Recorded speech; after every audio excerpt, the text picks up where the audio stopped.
Okay. Yeah. So now we're underway. Apologies to everyone for the delay there. Technology is always a challenge for us here, especially when we're borrowing it. The fire department's so generous to share it with us. So I'd like to begin the meeting tonight. Welcome everybody. This is the January meeting of the El Dorado Hills Area Planning Advisory Committee. Up here in front of you all, I'm the chair, John Davey. We have Vice Chair Tim White, Vice Chair John Reslier. We have Secretary Bob Williams. Thank you, Bob, for stepping up. Bob's he doesn't know what he's in for. And then and our other vice chair, Brooke Washburn is virtual with us via Zoom. So I want to welcome everybody tonight. And to get underway, the first thing we do is that we call the meeting to order and we adopt our meeting agenda. So if there's no objections to what we have planned, seeing no hands going up from anybody else out there, bring it going. The first opportunity we have tonight is public comment for anything that's not on our agenda tonight. So if anybody has something they want to talk about that's not on our agenda, we would love to hear from you. There's microphones up here by Maria, and there's one over by John. There's a microphone at the podium as well we can turn on. So if does anybody have any public comment here in the room? Josh, jump on up. Do you want to use that one, or do you want to use the one John has? Oh. Push the button and it'll turn green. And it's good to see you again. Happy New Year. Yeah, just push it once, it should turn green. There you go. There you I'm Josh Pane, Mahana family, as you know. We've been working on the Town and Country Village El Dorado project.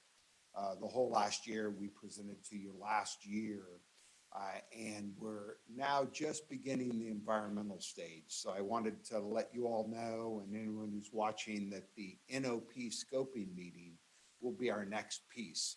And so the county will be putting that out, and hopefully you'll see it and then come to the scoping meeting. That's where people will have an opportunity to look at what the county and the environmental consultant is proposing to do in the environmental document, and then give their input for anything else they would like to see in the environmental document. So just wanted to mention that. Not sure exactly when it is. The environmental consultant and the county are handling that, but that'll be coming next. And this is, as you remember, the two hotels on Bass Lake Road and Highway 50, a reception facility, and then the 112 cottages, half for employees of the hotels and half for the hotels to use on daily and longer term rentals. That's the project itself. There's a programmatic piece to it as well, another 25 acres that needs to be studied on a program basis. We don't have a project there in that area. So I just wanted to let you all know that NOP, the Notice of Preparation of the Environmental Documents, coming up. And so you should see that. And I hope you'll all join us at the scoping meeting when it's posted. Okay. Awesome. Go ahead. Thank you. Two questions real quick. One, Happy New Year. Thank you for coming. Yeah. Do you, since the pandemic started, these scoping meetings have tended, run by the county, have tended to go virtual rather than live and in person. If at all possible, if you can have a live meeting at some sort of neutral site, I think it's important because I think people can then look at the maps, everything is posted, it's more, and they can also talk to you individually as opposed to a virtual Zoom type call. I think the county staff on that point has talked about, in our last meeting, we talked about it, and the county said, we want to see if we can do both. Hybrid. One at a time or a combination of the same. I think we were talking up in Placerville, so maybe what you're suggesting is we should suggest maybe a meeting down here as well. Probably were. Fire department. Okay, I'll let the staff and the environmental consultant know that preference. We did have a challenge with the cost of a meeting because that was right when COVID was picking back up for staff, and we tried to understand that they had an impact. But so many people want to touch it and learn about it that we just felt it misses the mark if you're not there to actually see the exhibit. You guys know what your project is. You could speak to it in an informed manner, and it really does help the community understand what you're looking for. We were trying to figure out on this call that we had, how do you do both? Can you do both? Can you have a roving camera for different pieces of the environmental piece that we're moving through, right? I think I'll bring these comments back. That's excellent. That's,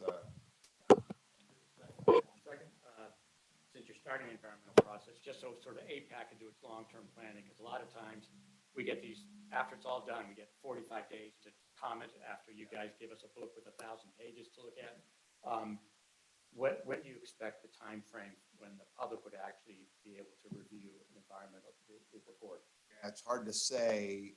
It's possibly a draft environmental document issuance that may be in summer.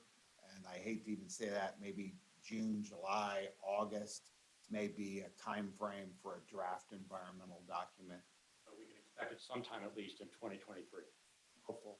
Okay. I don't know, but I'm hopeful a draft environmental document, not the final. Starting, yeah. Josh, I want to point out that the meeting should be down here. You are not going to get people from here to travel up to Placerville for the meeting. That was one of the reasons I wanted to come, and I didn't know off the agenda and I hadn't called, but I figured if there were an opportunity, okay. That, wanted to see what that would be, so we'll definitely let them know, the staff and the environmental consultant who we meet with on a regular basis. Yeah. Oh, I got a jibber jabber. Well, it was good timing because actually I was getting ready to reach out to you guys and see if there was any updates if you wanted to set a timeline down the road. So, you know, of course, you I think even after the NOP is issued, and before the draft environmental document, I'd like to update, has changed in the program, in the project itself. The environmental consultant the county has hired wanted to have a program area described without a project being there, but you have to, there's one is the project itself under CEQA, and then there's the program area, other acres that we don't have a project on. But they want to have some sense of what could go there. So we've given them some sense without describing an exact project. So that's what's taking longer, because we have no project there. yeah, and you've been very generous with time and reaching out, both in the community and here at APAC. So we appreciate that, and we're all eager to see the project and understand it. Josh, I just noticed a change, I think, tonight with those houses, those small houses up at the top. I thought they were all supposed to be for workers. And now you're saying tonight part for workers, part rental? No, we've always had half. Yeah, the last Okay. revision. Yeah, That's a misunderstanding on my And part. we're still trying to figure that out. a mix. The other Yeah. half for rentals for the hotel. We're looking at concepts like Silverado Country Club has units that people own, individual units. We've heard a lot of demand for ownership. So we're trying to figure that out too for the other half, 56 employee housing, 56 for either rentals for the hotel or some buying option for people who may live here 6 months a year and want to rent it out the other 6. So we're looking at all those possibilities. Yeah. You realize that that could be a problem for you. Renting them out, you have homes, you have private homes nearby. Yeah. Those people might not like the idea of a rental and they don't know who's renting and who's taking care of them. Yeah, this would be rentals from the hotel. So the hotel, like Silverado Country Club has certain rentals that they sell as condominiums, for example. And then when the people aren't there, they rent it out for the owners of the condominium. So we're thinking of different ideas like that. Okay. Because we've heard there's such a demand for folks who want to live here 6 months a year and then have a company like Hyatt rent it out the other 6 months a year. They only want to live when it's dry. Well, it's dry for about 4 or 5 years at a time. So Right. But Yeah. those are all the types of Sure. ideas we're trying to get a hold of, and as we come down on the whole project. we appreciate you both coming down tonight, and we'll look forward to learning more about it. Thank you. All right. Well, thanks. All right. So that was some good public comment there. Is there any other public comment in the room for anything not on the agenda? And I don't see any hands going up in Zoom for things that are not on the agenda. then I'll invoke some privilege. And I want to mention that I had a message the other day. I had a conversation with Ellison Rumsey, who's a long time member of APAC, and many years, too many years. And Ellison has expressed a desire not to participate anymore. He's always a resource. I know that when Tim became chair, Ellison was there for you to sort of lean on, and the same for me. It's all downhill. And Ellison's done a lot, not just for APAC, for our community. He's the CSD board. Back when there were 3,000 people here, when there were 30,000 people in the county, now there's 50,000 people here in El Dorado Hills. So Ellison's done a lot for us, and I just want to take a moment to recognize him for our sake here as APAC, and just for the community, that we really appreciate everything he's done over the many, many years here in El Dorado Hills. So thank you, Ellison. And I did also tell him that this is like the mafia. Once you're in, you're in. Sorry, John. But if there's anything that Ellison observes or has a question or wants to bring, if we're doing something wrong, Ellison will tell us. So I just wanted to recognize that tonight and let everybody know, especially for our members. So Ellison was, as John said, a terrific resource when I was chair, smooth transition. Ellison had a different way of operating. Maybe it was more reflective of when he was in the earlier days of the APAC. He would actually go, when a project was proposed, he would go door to door, talk to the neighbors. He would do site inspections. He'd walk onto the properties. A lot of it was vacant land. As I learned, can't do that anymore because you get, there's no trespassing signs. And if you go on to a vacant area and try to get a sense of what's proposed or look at the environment of that particular spot, you can get nasty letters from developers saying you trespassed and we don't want you to do that again. So it was a different time, but again, Ellison has a tremendous knowledge and history, and the fact that he agreed to make himself available on an as-needed basis will be a benefit going forward. Yeah, so I just wanted to recognize that tonight and wanted to thank Ellison so that everybody can hear it. And if you run into Ellison, grocery store, say thank you. So, and with that, we're going to move along. The next item tonight that, make sure I get to the right place. There we go. Is, sorry, checking off as we're going here. Supervisor Heidel is here tonight, and he likes to share stuff with our group to tell us what's going on at the county.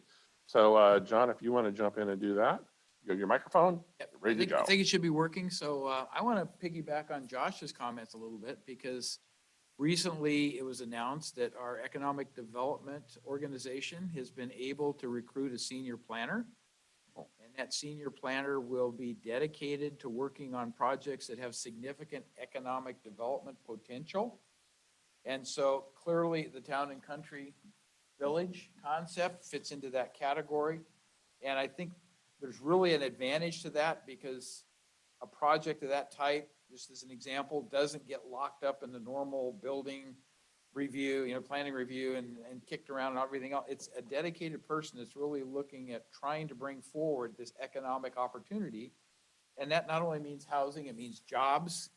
It means good businesses that will probably locate around it. So it is a very helpful to the community when it's done right, to be able to focus on those things and get them done in a relatively rapid fashion, as opposed to year over year over year. So there's been other projects that have already been identified. There's some projects down at the business park that would fit into that same mold, that would probably go into that group. I have not met the lady that's been hired. I think her name is Shauna, if I remember right, but we'll certainly have an opportunity to meet her. But I think that position being filled now, and it's been open for some time, and they've been in this long recruitment process, and we know how difficult it is to really get talented, good people, but they've finally been able to fill it, and they think they have the right person to do this kind of work. So I'm encouraged that we will see more advancement of these kind of key projects, because the funding streams are always difficult. The economic things happen, and a lot of projects just get stalled out because they're not processed appropriately and in a timely fashion. We always know you have to do CEQA, you have to go through the proper reviews, you have to have public disclosure of what's going on, you have to have public hearings, all those kinds of things. But somebody that'll really focus on keeping those key programs going, as opposed to kind of getting lost in the shuffle. There's other things other than the business park. Israel Town Center is pretty much filled out now, but Town Center West is not. So it's, again, that could be an economic growth area that we might see something happening. So that is one of the things I wanted to share with APAC. The other thing is we had a very interesting appeal process at APAC, and it's not in El Dorado Hills. It actually is up in the Auburn Trails area, if you know where that is. It's the Oh, North yeah. Fork of the American River. That was the planning commission, yeah. Right. So the planning commission had reviewed it and done a lot of work to try to ask questions and better understand the history of what happened. And this one's got a wild history because we ended up changing the targeted general plan amendment zoning ordinance update, which rezoned this individual's property. And so they had rights from before, but the bottom line was the planning commission by unanimous vote approved the remedy that the planning commission came up with, which was to require these unpermitted structures that have been built on the property inappropriately to be permitted and to continue. And gets into grapevines and a lot of other things. When it came to the board on an appeal, and we sat down and really asked some very probing questions and got into a different level, I think, of discussion, the Board of Supervisors ended up unanimously supporting the appeal, saying, no, we're not going to give you the right to do this. And part of that was driven by the fact that the individual, who's a builder, by the way, had built these unpermitted property structures and facilities and stuff, pretty much knowingly that he was not consistent with the county law, county requirements. And so one of the things the board had to consider is, why would you reward somebody who's broken all the rules and give them the rights to retain these things when they should not have started down that path in the beginning? And I don't know if that discussion really happened at the planning commission. I suspect not, because there's a different level, different perspective, a It different was different community then. perspective. But yeah, so it was unanimous on the planning commission to go one way, unanimous on the board of supervisors to approve the appeal to reverse everything the planning commission had decided was the right thing. So there's still a lot of work to be done there. It's unfortunate that this individual has put a lot of money into trying to get the permits for the structures he built. But you have to start somewhere with saying no moss, because it becomes an issue with code enforcement, and they're chasing these things all the time. And so anyway, there's a lot of history there, but things that were unique about that piece, that parcel, it started out, I'll give you a little example. It started out, it's a 9.5 acre parcel, and the earlier designation, and it was zoned open space. Okay, so open space is, everybody thinks it's just raw land. Well, it isn't. So, but in that zoning for open space for that particular parcel, it basically, at the time, this was 2013, it said for parcels greater than 10 acres, you can have a residential structure on it. This is 9.5 acres. Somehow in the planning review process, a planner many years ago signed off on it and allowed a residence to be built on a 9.5 acre parcel, which was supposed to be 10 acres minimum. How was that interpreted? What happened? We're not going to go back and try to relive it. That planner has since left the county, all that good stuff. So the individual will be able to keep the residence. That was approved, signed off, okay? It was not proper to sign it off by the readings that we have and stuff. But the other structures that were built, obviously those, worst case, code enforcement says they all have to be removed, abated. So he's got an ADU that he's got framed and housed. He's got a wine tasting area, wine preparation, 800 grapevines. The grapevines can stay because that's an ag thing. But even that, when you look at that zoning for open space, it says there's 2 allowed uses for agriculture, timber and livestock. Well, a vineyard is not timber or livestock. So how is that approved? So, the sense I get is there were some things going on with the planning department many years ago that were not rigid in terms of following the prescripted ordinances and policies that the county had. There was some give and, okay, it looks like it's okay to us. And so we got into challenging some of those things with planning, and I think the message was sent, we have to be consistent. You can't give favors to one person in one case and then in another case, do the opposite. It just can't be done that way. There has to be a criteria, and we have to follow the criteria. There's always exceptions. And if you have a unique exception, there should be an appeal process, that we can hear it. So that's the way we're trying to structure things, recognizing that we don't have unlimited code enforcement talent out there. And most of the reports we get are obviously volunteer reports. and we try to go out and look at a structure that was built and wasn't properly approved by the county, wasn't permitted, and we try to help the owner go through the process to verify the structure was properly built and to get it permitted. And there's fees associated with that. So we're not going out and saying, hey, you have to tear it down because you didn't follow the right process. We're trying to get compliance. And so this has been a major change, I think, in the county in about the last 3 or 4 years in terms of the direction we're going. And I personally think it's the right thing to do. There's a lot of people that have been able to do pretty much anything they want in El Dorado County. And that has to change because, you get into fire season, a lot of other things that can be affected by what happens. And we have to be consistent. And so things like sprinkler buildings, right? Sorry, you can't just not pay attention to that. That's a current provision, given the criteria is you're building a house of the right size and stuff, it has to be sprinklered. You can't just build a structure and not sprinkler it and think it's okay and we're gonna grandfather you in. So that's kind of the message the board is trying to send. It's a tough message to send because people's monies have been expended doing things illegally that, it's heartbreaking to see money just, be spent that way, but you have to draw the line somewhere. So anyway, if you ever want a case study in the weirdest type of situation, that property is one of those. Where is this again? It's out near Auburn Lake Trails. It's out on, off of, Highway 49, close to Auburn, the city of Auburn. It's in that Yeah. divide area. There's actually a community out there which is called Auburn Lake Trails, and It's in El Dorado County, yeah. it's in El Dorado County, but on the border of going into Auburn. They're out in the divide area. So anyway, just an example of how things that look like they're going one direction get reversed for different set of reasons, right? But yeah, I was having a conversation with the planning commissioner the other day, not District 1, but another planning commissioner. And we had talked about sort of that lack of institutional knowledge. We've had a turnover in the planning department. Why do those things happen? Well, we don't know at this point. And when we talk about 20-year development agreements, 30-year agreements, that knowledge of what the intent was in 2023 and 2043 might be something that's lost and that we don't have that recollection. So I see that Brooke has her hand up. Brooke, go ahead and if you can unmute. There you go. Yeah, I'm sorry for the noise. I'm at a baseball practice for my son, but John, I just wanted to ask you to the counterpoint to, the consistency now among the board members. What is the remedy or the mechanism of remedy when projects are not built in compliance with the approved, board approved plans or, the environmental impact reports and the mitigating conditions? What if there's a deviation? What is kind of the standard universal approach to keep consistency and make sure that those building projects in the community are adhering to what was approved?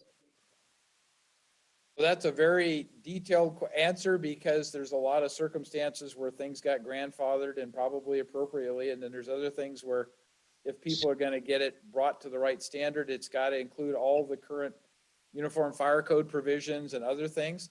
But code enforcement will go out and assess the situation based upon a complaint. We're not driving around the county looking for problems. Based upon a complaint from somebody, they will go out and assess it. They'll go back and look at the records and say, okay, you have this structure. It happens to be a house. It's 2,300 square feet. It wasn't permitted. And you need to bring that up to compliance. So here's the things that you need to do. You need to be able to verify that all of the structural elements had the proper shear walls in them, that the electrical was done correctly. And sometimes what that means is you either have to remove the sheetrock on the inside and do an inspection, or you got to remove the siding on the outside, whatever it is, to look at it from the outside, because there's no way of knowing short of that. Sometimes there's enough details in the plans and you can do spot checks. And so everything is a special case is the bottom line, right? There's nothing that looks like the same over and over. And I don't mean to cut you off, but I think I'm asking a little bit different question. Okay, These are maybe I didn't understand it. Yeah, sorry. So these are ongoing projects, like recent projects. For instance, my familiarity with the Saratoga estates, but also the Saratoga retail. There were some conditions on approval at both the planning commission level and then at the board level for those projects that are now not adhered to. Or modifications, such as you make a community now a gated community versus a non-gated community. You have a 24-hour proposal for operation at a drive-through, which was a mitigating factor that was said it would never occur because you got a design standard with headlights and drive-through and regulations and codes and ordinances that the builder had to follow. So it's things like that when we're not having uniform implication of the approved plans. What do we do in that situation? Yeah, so you're really talking about conditions that were placed on a recent development that are not being met today, right? So Right. that again is a special case where planning has to assess what conditions are not being met, and then ultimately they have to decide if it's something that has to be immediately mitigated, or if there's a resolution that can be proposed by public hearing or something. So it really gets into a case-by-case basis. But the bottom line is, if they're not compliant, the county has the ability to assign certain fees and fines and force them to correction. But it's the level of non-compliance, I guess. How egregious is the situation, right? So I don't know specifically what you're talking about with respect to Saratoga Estates or the Saratoga, business development. But some things you look at and you say, they're probably not that big a deal, and other things definitely are. So without an example of what one in particular, I don't know how to tell you how planning deals with that. So anyway. Let me follow up then. Yeah. The county building department, do they have a mechanism or a procedure in place when a project is approved with conditions of approval, whether it's from the planning department or whether they're from the board of supervisors? Yep. Where once a year, they go out and sit and check, because a lot of these have 30 or 40 or 50 conditions of approval. Do they have like a checklist and say, okay, does anyone go and say, okay, after 1 year, what's the status of these conditions of approval? I can remember one, and John, you were there, when they built the wrong kind of fence up on Overlook. Overlook. Yeah. They built On the Malcolm wrong kind of Dixon, fence. yeah. Someone Yeah. complained. And the county didn't spot it. Someone who lived nearby spotted it, complained, and then the county got involved. But is there any procedure that the county has to go check on it before a public complaint comes in for these big projects? I'm not talking about smaller ones. I'm talking about the ones of 200 or 300 or 400 residents that are major commercial projects. So there used to be a provision that said all conditional use permits. It's different than conditions on a project, yeah. right? Conditional, and I think it's still there, conditional use permits are subject to an annual review. But even that is somewhat discretionary. The fence along Green Valley Road, just give an example, right? That is on a conditional use permit, annually reviewed to determine whether or not that's effectively working or whether it needs to be modified or removed. So that's the way that one was done because it's within the county's right of way. So again, that's a very special one-off type of case. I don't know anywhere else in El Dorado County that kind of a system exists. But with respect to conditions that are imposed, then it becomes the Director of Planning and Buildings determination of, is this egregious enough to pursue it and force something to happen? So it starts with a discussion, and without getting into a specific project, I can't tell you where that ends, but we could look at a given project and, come to a conclusion and say, this is exactly what happened. So the board of supervisors then, they approve conditions of approval. Mhm. And there's not that many projects that come to you at that level where you guys impose conditions of approval. Does the board standardly allow the director of planning to make certain modifications, even though you've approved it with a set of conditions? Do you allow the head of planning to have the discretion to modify some of those conditions? Typically not, because that was done in the past and it was not appropriately administered in most of our opinions, so. Sometimes they're codified in development agreements Yes, that they can apply for, a variance or some modification of approved plans. And and they used to be written that it was solely at the discretion of the director of planning. Right. I don't think we do that anymore. And I know with the fence, I wasn't sure if the fence was a conditional use permit or if that was a condition of approval because of the material. it is a conditional use It was a permit, CUP? because I Okay. know it comes up after a year for review because we had complaints and stuff. Yeah. And the answer was, well, we need to get some measurements made of the sounds, and that was all done. I was told it was a 3% increase in sound on the opposite side of the street. The owner of the property where the fence is was given several alternatives. You can put a sound absorbing material on the fence to deaden it, to drop it down to the point that you didn't increase it above what it was before the fence went up in its natural state. So reduce that 3% variance down to 0. Or you could put up a fence on the other side of the roadway that blocks it so that the noise receptor at the house is down to where, at least at the original condition or better. So he was given several different alternatives. Vegetation was one of the alternatives. Plant some shrubs and bushes out there that will help absorb the sound as opposed to that solid wall, break it up a little bit. And I think that's the option the owner chose. And then that created some problems in and of itself. So these are progressive things. I think it encroached on the roadway, right? Okay, so I'm Yeah. not sure where it's gonna end up. I think that conditional use permit comes up for review again. I think it's like March or April. So we'll see where that one goes. But everything is a special case. That's what Yeah. it comes down to. And a lot of times, like when we looked at Montana, the El Dorado Phase 2, Yeah. he was seeking to do an amphitheater there with a sound system. And I think the way he mitigated it, because he did a lot of outreach with us, and the mitigation was that he would supply the sound system. It wouldn't be a vendor or somebody bringing it in, because otherwise you're putting the onus on residents to be the enforcement and monitoring mechanism. And then all we are a bunch of complainers, right? I mean, that's really the reality of it. So, yeah, it's tough for a conditional use permit. But I think that Brooke might be talking about conditions of approval for, Conditions of approval on a project, is what Or it sounds like yeah. she's talking about. yeah. And again, if you can give me an example, I can get some information on exactly what was done with I think the we talked about the this case. in November, but or maybe it was December, but we'll get a list together. One of our subcommittees we'll talk about tonight, and then we'll reach out and see, because we won't solve anything tonight, obviously.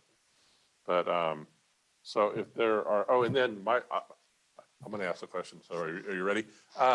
So this new senior planner, I'm hoping they can be available to APAC to come and have a little talk, because that'd be a wonderful thing once they're in place and they're got their feet under them. I would think so. Okay. That new planner works for Kyle Zimmerman. He doesn't work for Yeah. planning and building, so we'd have to make sure Kyle is okay with it, but I'm pretty sure he would Yeah. probably be here with that new Yeah, planner. that'd be great. We'd love Listen to. to We'd love to conversation, hear- so yeah. Obviously, it interacts with the community. We'd love to be able to provide feedback or hear from them. So, and no, you have a question? Supervisor Heindel, Yes. were we ever apprised of all of the dirt that Folsom was going to move for their new city that they're building there? Did they ever come to us and tell us or let the county know what they were doing? They had discussions with some members of DOT, but I don't know how extensive they were. I don't think they talked about the amount of dirt being moved. Because what I was told is that DOT was informed all of that soils would remain within Sacramento County and not cross into El Dorado County. So why would we be involved if that was the truth, right? And I think we know that's not absolute. That's not the way it really worked out. But we'd have to get Rafael Martinez to give a better answer on that. Because the people, for example, in the Stonebriar community, where they had land that was just a mild hill, now have a mountain. And I'm sure they're worried now with all this rain that that doesn't come down into their back. It's very close. It's encroaching on El Dorado County. Yeah. And I know the folks at APAC, we never saw anything about the scope of how they're changing the topography there. It's just incredible what they're doing. We have two different government agencies that are involved, right? City of Folsom, which is where those properties are after the Folsom annexed from Sacramento County, that property to build Folsom Ranch, the 11,000 homes or whatever, plus a commercial center. A lot of people don't recognize there's going to be a significant commercial center as well. That was all approved by the city of Folsom. They have to work to the same standards El Dorado County does, but they don't necessarily put in the same conditions of approval, right, that El Dorado County might. So there's always going to be those kinds of differences. But the bottom line is, if there is soils being moved from one piece of property to another piece of property, that is illegal, particularly when it's from rain, right? And that's where the state water agency gets involved. Because there's something called the Clean Water Act, and I'm just learning a lot of this stuff because I'm getting complaints about silting of drainage pipes and flooding of backyards and stuff. And it turns out the real enforcement arm is the state, because they can establish some fairly significant fines very quickly. And that usually gets the thing cleaned up. But most of those situations are land that's been graded, but has not been developed yet, right? They came in and did a preliminary grading, they sold off the lots, there's 10 lots that haven't been built on, and that's where you're getting a lot of that sediment. But the thing I was trying to impress with both DOT and our planning department is we have to look at the consequences of what used to be called a 100-year flood happening every 4 years. Because a 100-year flood is a total misnomer. And we got an agreement that we need to reevaluate in El Dorado County what constitutes that 100-year flood, which you're supposed to design to. Which means if you're talking about culverts and drainage, I can see that requiring the sizing to maybe double compared to what it's been in the past. You can always engineer it, right? It's what does it cost? So it's going to cost the development more to do that. If that's where we go and say, no, we're redefining what constitutes a flood that you have to design for. There's always categories of atmospheric rivers and stuff you're going to call acts of God, right? I mean, who could have thought we're going to get that much rain in that period of time? But you need to design for something like a 100-year flood. It's truly a 100-year flood in my mind, and not something that's really every 5 or 7 years because it wasn't defined properly. So that's what we're trying to do. John, I would think that the city of Folsom would try to be a good neighbor to the people in El Dorado County, specifically in El Dorado Hills, and explain what they're doing, especially being the fact that White Rock Road, they're going to need our cooperation somewhere to expand White Rock Road to meet that expressway that's coming through there, that highway. People from Four Seasons have already complained about rocks and stuff on White Rock Road. There are at least 15 to 20 trucks every 15 minutes on White Rock Road carrying dirt, okay? And some of that falls in the road, damages cars, okay? And I can shovel dirt out of my backyard from the dirt that blows from those hills down into my property. And I don't need it for a farm, you know. So. Why not? No, I gave up farming a long time ago. I really think that the county should reach out to the city of Folsom and have some kind of communication back and forth. You also have that one road that's supposed to be a fire road that I'm sure they have their eye on to make another means of egress coming down from their property that would dump into White Rock. You know, there's so many things that are not being answered because no one's talking to the people, to the government of Folsom. Well, the county has a 2x2 process. You're familiar with that? We have a 2x2 between El Dorado County and the city of Folsom.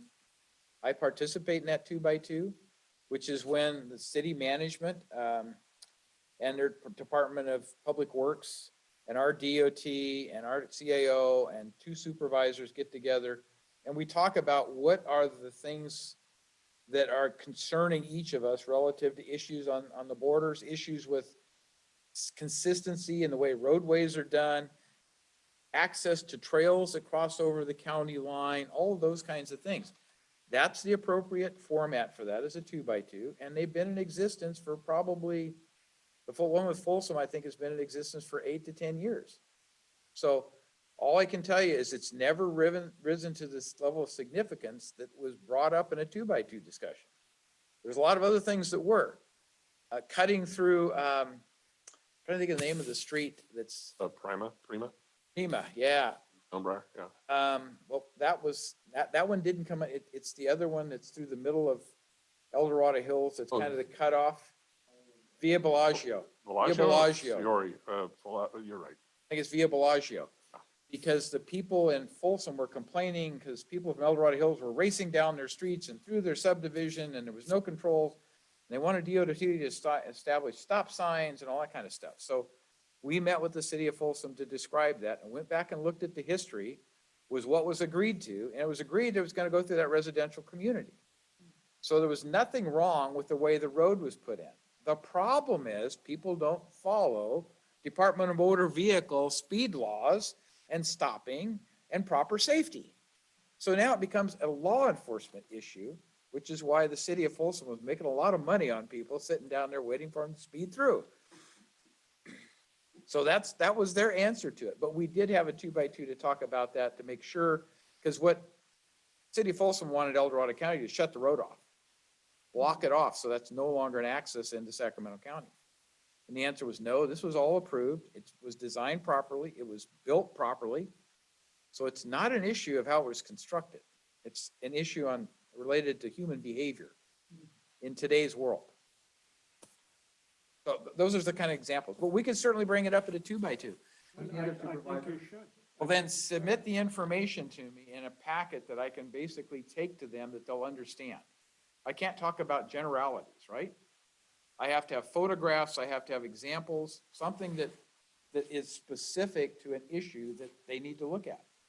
I've had a question. The other supervisor, John? In the past, it was Brian Veerkamp. We have not had a 2x2 since Brian has been off the board. We did have several of them when he was on the board, but That's some time ago, right? yeah, it was. Yeah, it's been over 2 years. Basically 2 years. Given our proposed subcommittees, Yeah, it probably makes sense to yeah. to perhaps have a meeting where the two supervisor representatives, Right. So this is not a public meeting. They're not No. public meetings, right? No. I mean, we need to understand that. So I need to be able to get valid evidence, talk to Raphael, make sure he understands the situation, because we'll have to bring somebody who's a county employee, has a technical expertise to be able to comment on it. Maybe it's somebody out of planning. I don't know who it might be without seeing what the situation is. And then we can talk to the city of Folsom and ask them about it and determine, did you condition the property to do these things or not? And what is your remedy for the situation we're facing right now? But that's the appropriate way to start the discussion. It doesn't finish there, right? Unless they concede to just do a bunch of stuff, which I doubt. I can't remember if it was last month or November. Last month was a one-off for our meeting. But I know that we talked about the fugitive dust coming from that development in Right. El Dorado County. And, in El Dorado County, it'd be the air quality management, right, for El Dorado County. Correct. But it's generated in Folsom or Yes. Sacramento County. So we need to line things up before we have the discussion, I imagine. But we probably should document things, I think is what John's saying. And be able to present it in like an informed manner so they understand what we're talking about. Buffer zone. But you know, John, I've taken pictures. Right up to it. So I think that the requirement is a 5-foot setback for fences or something rather, right at the county line. I mean, no, there is no buffer. Yeah. But I when you was think gonna- about, well, okay, there's 2 sets of fences probably, and how are you gonna maintain the fence? So I think there is a setback requirement on those lots, but they're pretty close. I was gonna say, John, I've taken pictures of the corner of White Rock and Latrobe. Yeah. All 4 corners, with all the rock that's on there. And I guess the Department of Transportation was gracious enough to send down a truck to sweep it once. And every time I want it to be swept, I gotta send them another request, okay? That's a major intersection. It shouldn't be up to a citizen who lives there to let them know that, hey, guys, you should come and sweep the street. You So there's sweep the 2 4 street corners. sweepers, to my knowledge, in all of El Dorado County, John. Well, We don't have the resources to put a street sweeper in every population center with 10,000 people. you have one truck that sweeps, and I was told it broke down in Lake Tahoe. I think it's For 2 the whole now. county. I believe it's 2 now, but they were out in my neighborhood cleaning up the debris after the storm because they didn't want all the cars going down the major circulators and having to run over all that overflow debris that came out of the ditches and out of the culverts. So I did see them sweeping that. So they were out and about doing stuff, but it's a limited resource. If you want those kind of resources, you should consider cityhood. And there's a meeting this week on it. In fact, tomorrow night. Yeah. Come and voice your We're opinion. gonna discuss that later.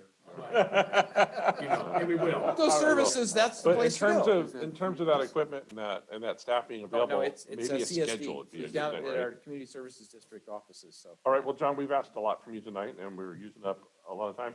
It's always good when somebody else is talking and not me. So, thank you for sharing that with us tonight. And, we look forward to learning more about the issues we're talking about tonight. And hopefully we can find a path forward to answer some community questions.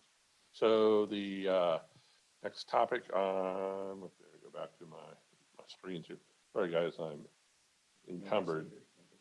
There's no guest speaker tonight. There we go. So here we are. And let me just hide this so we can, okay, make sure that we're looking at the right thing. So the next item on our agenda tonight, we're talking about subcommittees for 2023. And these are non-project specific subcommittees. So these are about things that are ongoing. I think an initial idea that was that this might be more of a, like an ad hoc, but I think these are going to be ongoing. So it's not going to be a one-time short thing. So we're talking about subcommittees. A lot of discussion, and I know Bob's really interested in this, environmental review.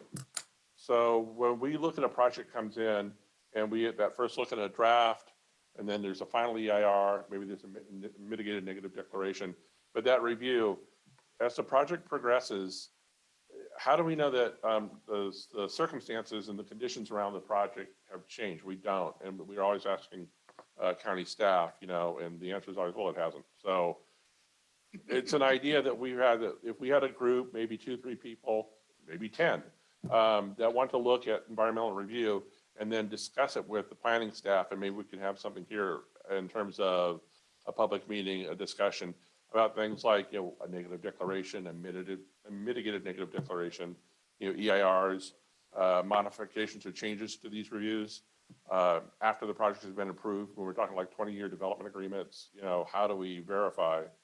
You know, the Serrano, for example, was, you know, 1988.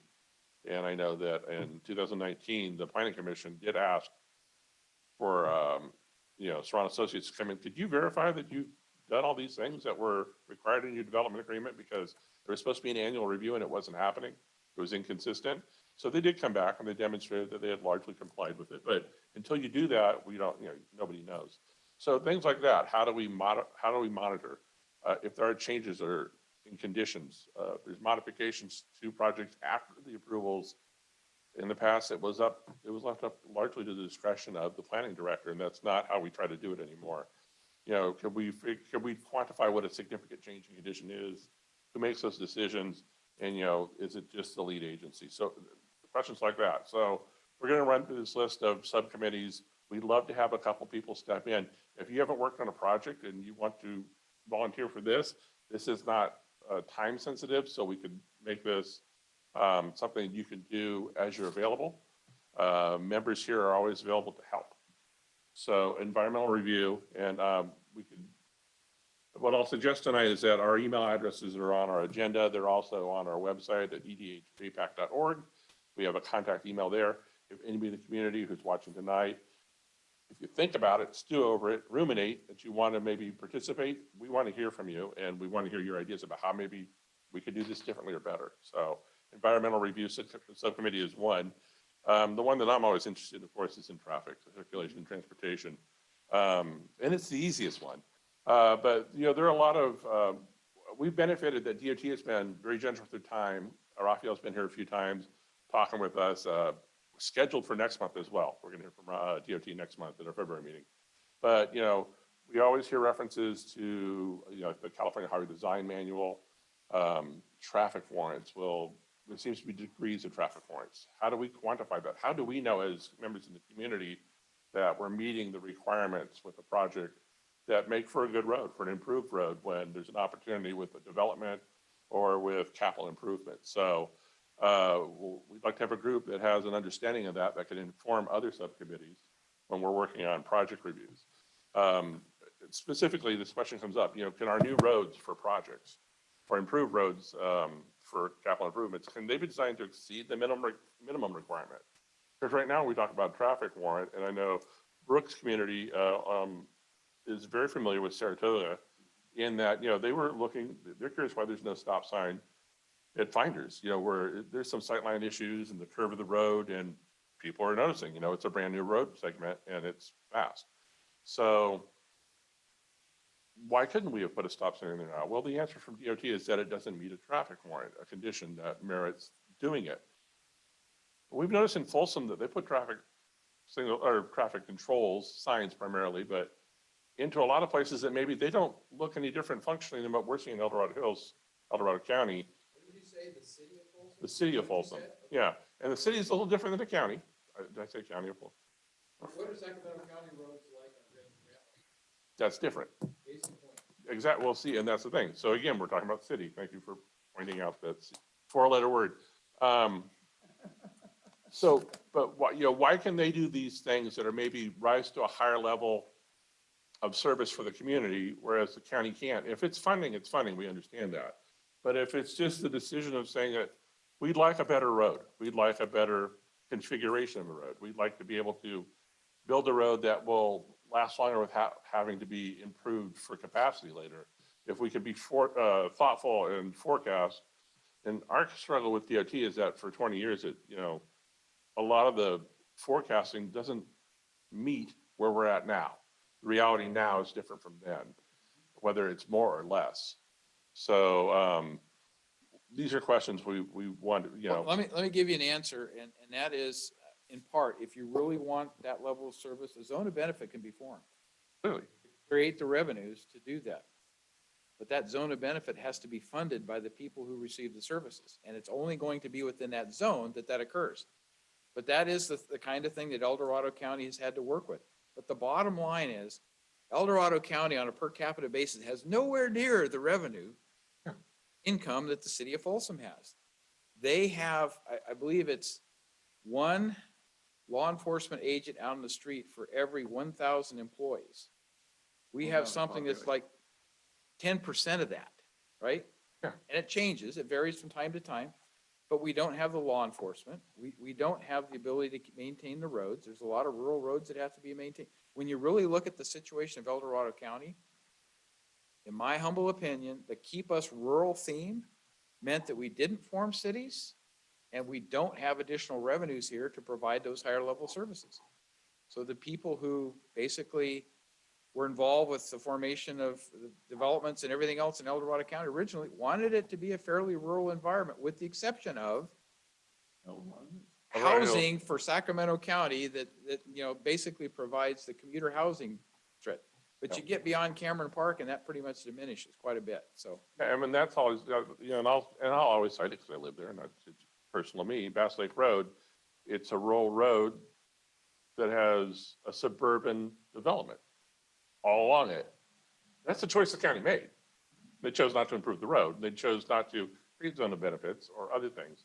And a lot of elements now with development I have a hard time remembering what hasn't been created in the last 20 years that's not gated in El Dorado Hills.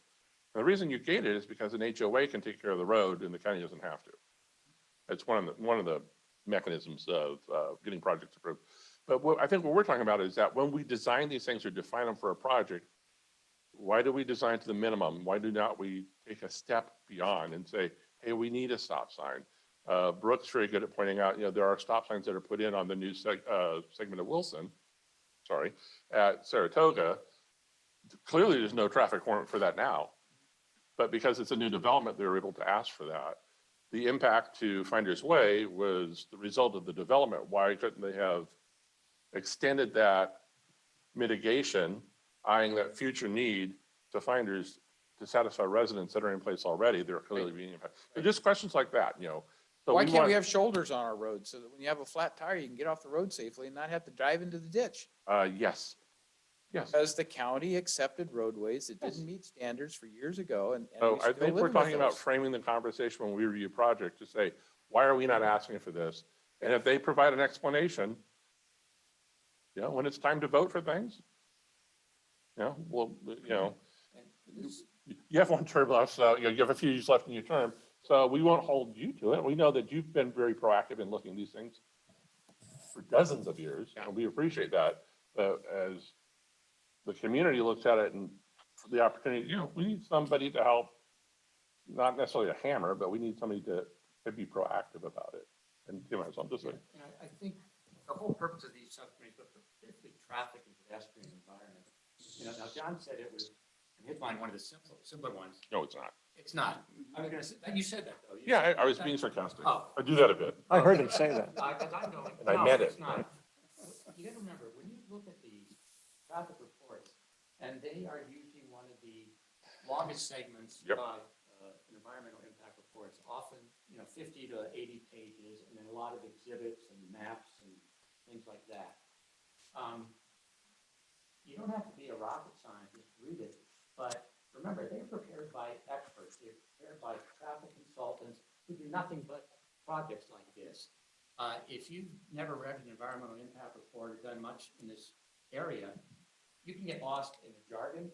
You can get lost in the statistics. I mean, when they have pages and pages of traffic reports at this segment based on estimated number of residents in this new community, and they'll take 6 trips a day or 8 trips a day or 10 trips a day, and, all this stuff, it'll put you to sleep.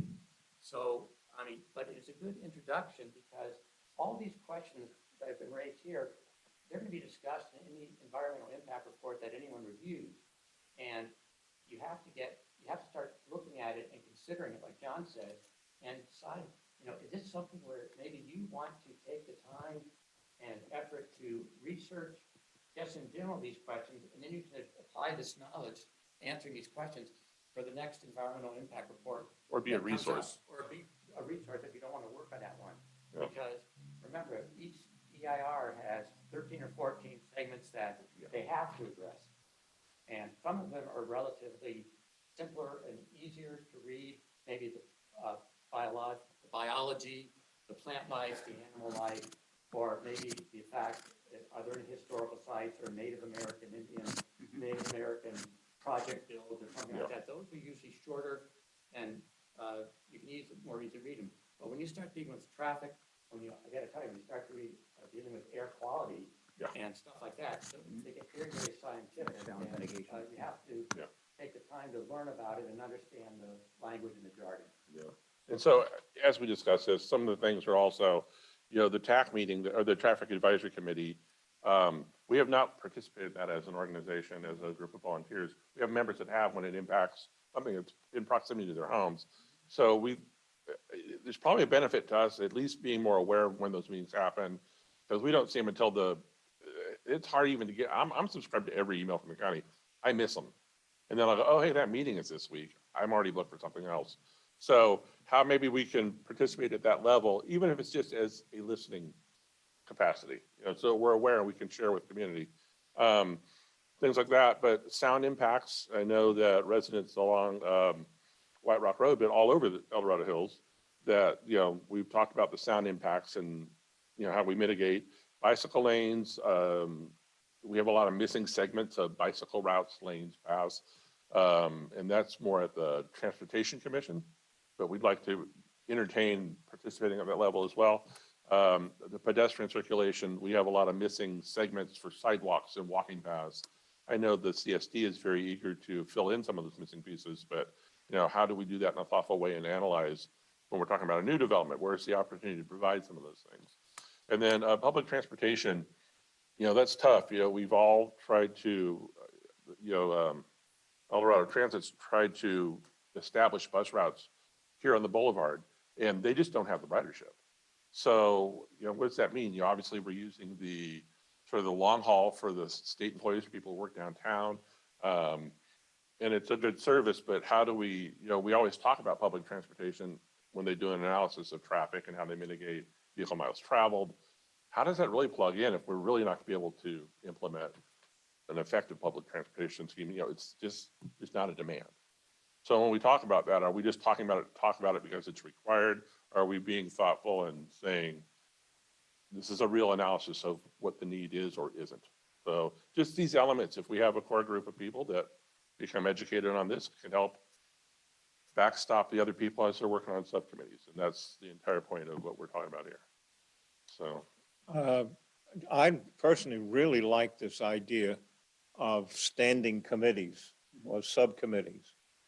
I think part of the problem is that this group here would have to think of ways how we would get the word out and to get people to man these committees, okay? And that's a big nut. That is tough. So if we could, we have to think about ways how we would get the word out and to get people to be part of these committees. The second thing is, how do you educate the people who are on these committees? And that would be something that I would ask you, John. Do you think that the county would provide, let's say, for example, I wanted to go up to the county and learn more about the new rules for bicycle and pedestrian paths. Would somebody up at the county sit down with me, or maybe somebody in my committee, and say, these are the new rules? And that would apply to any of these things. Is something like that possible? I think it's definitely possible, but I think the format would be more, you'd request a presentation. Yeah. It'd be recorded on Zoom and replayed at everybody's home so that the word spread as opposed to training one person in a lot of the details. Because obviously, if it's a transportation commission, you're talking about bike paths and stuff, because that's exactly where most of that planning happens. Some of it happens with the CSD if it's part of the trail system. But you would want to, I think, have that information available to anybody who wanted to hear it and just focus on a specific topic. So I think the county, the Transportation Commission would support that if it was not something that was extremely demanding, like an hour every month, probably too much, right? But once a quarter coming down for an hour and giving a different segment or something or other, answering questions, I think that's doable. That would be great. They could even do it from Their office. their office, and then we could see it. This way, we wouldn't have to say, you have to come down here at 6:30 at night Right. to do Yeah. it. And so the idea is if we have a subcommittee that has the time to do that during the business hours, whereas, a lot of us can't, we here for the meetings in the evenings, that subcommittee can disseminate the information. We can play the recording here. But then the subcommittee could provide their feedback on what the discussion was and sort of the tone about how we learn about it, and, and we seek that participation from the Right. community.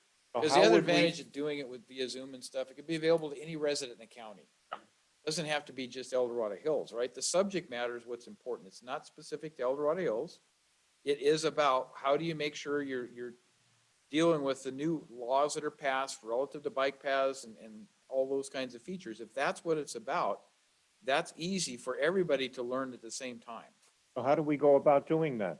You have to identify a topic and make a request. You can make the request through my office. We Okay. have had So our We've had county committees then planners could now come down make and a sit in your request meetings. We've had, Yeah. to our supervisors, which we have 2 now, yes, and ask for that. All right. we actually have that 3 if sounds- you look at 95762. Yeah, That which sounds is good. about 1,000 people, right? Well, yeah. Yeah, it's small, but yeah. Okay, so, and we'll just go through these, if anybody has, Just an additional comment. I think it's important also that we separate strategic decisions and reviews from tactical. And when I'm talking about tactical, for example, a personal thing close to me is the acceptance of Carson Crossing by the county from Lennar. Now, initially, Raphael, who's been very responsive to us on this front, said, well, this would just be a slam dunk. We've looked at it. It appears that all the conditions have been met. And until we were able to sit down, have him walk the ground with us and look at issues of sound mitigation, for example, and areas that still have not lived up to the potential according to all the specs and the conditions of the development. And so that I would classify as a tactical issue before it gets before the supervisors. It'd be nice if the supervisors have full knowledge of those tactical issues versus longer range strategic issues, the future of Latrobe, given the number of developments that may occur down in that portion. Yeah, and so I just think it's important that we separate the long term and Yeah. the more tactical issues. I think by approaching it as non-project specific in these groups, it's probably easier to delineate that. Correct. Okay, so after traffic, we're talking about residential, and this is just simply, we talk about the RENA assessment that happens. CJ's retired, so we don't have that resource. We'll have to determine how we follow up on that. But CJ was always generous with her time. She was a fountain of knowledge and she knew the material. So, but how do we keep our group informed changes, things that might be modified at the county level, the state level, just so that we're operating from an informed space. The question that came up a lot, like with the town center apartments, the density, the 24 dwelling units per, other counties don't have that low limit. Is that something that maybe that will need, do we need to change that here? Is that something that might benefit us? Or is that something that is, we're locked into that we're gonna make one-off exceptions for different projects as they come along because of what the market is or how we've developed as a county in terms of population? So things like the density, housing types, we always talk about, developers will always talk about the, a variation of housing types. Well, you know, sometimes when they say that, they're talking about architectural types, and sometimes they're talking about legitimately multifamily, you know, attached dwellings, the various housing types that exist. So we need to be consistent when we look at that, and we ask that from development projects. What do you mean when you're saying housing? So a group that's informed, that understands to ask those questions. The inventory in terms of, you know, what's available and approved for construction or pending construction, that's always part of the RENA numbers and what's, you know, potential to be built here in Dorado Hills and in the county. Again, the RENA, you know, as that gets reassessed in that, is it 8 years? 8 years. I'm struggling with that, but yeah, with the RENA numbers and what that means here in Dorado Hills, so that we're informed and we know how to respond when development projects come along. And then, you know, mixed use is something that technically wasn't really codified before, and then we've had some projects. You know, there was a potential for the project in Town Center West when Oakmont was taken over, and they wanted to change the designation to include mixed use. And they thought it was sort of a minor change, but really, when you look at how the general plan was written and how that specific plan was written, it wasn't, I think, as minor as they hope it would be. It could still probably be achieved, but mixed use is, you know, something that is just a development reality. So how does that going to look here? Because we have the highest population center. It's probably going to happen here more than it's going to happen in other places. And then the trends on market, for the market for housing, you know, a lot of places are repurposing, like Sunrise Mall. They're talking about repurposing Sunrise Mall to include a lot of housing. We have an opportunity now with a project at the south end of the business park where they de-annex 200 acres and you're hoping to have some project, although it seems to be stalled right now, in terms of housing there. Would it be a little more dense? Would it be any apartments? Will it be townhomes? Just a thing like that. What do those trends indicate for us? You know, we've reached a tipping point in terms of population that we need that varied housing for the people that we hope are working in our jobs and doing some of the things. You know, you're not gonna have somebody working, you know, at Target or at Starbucks. They're on our roads driving someplace to get here if they don't live here. If they do live here, their kids live with their parents, or their older kids living with their parents, which I'm hoping to avoid.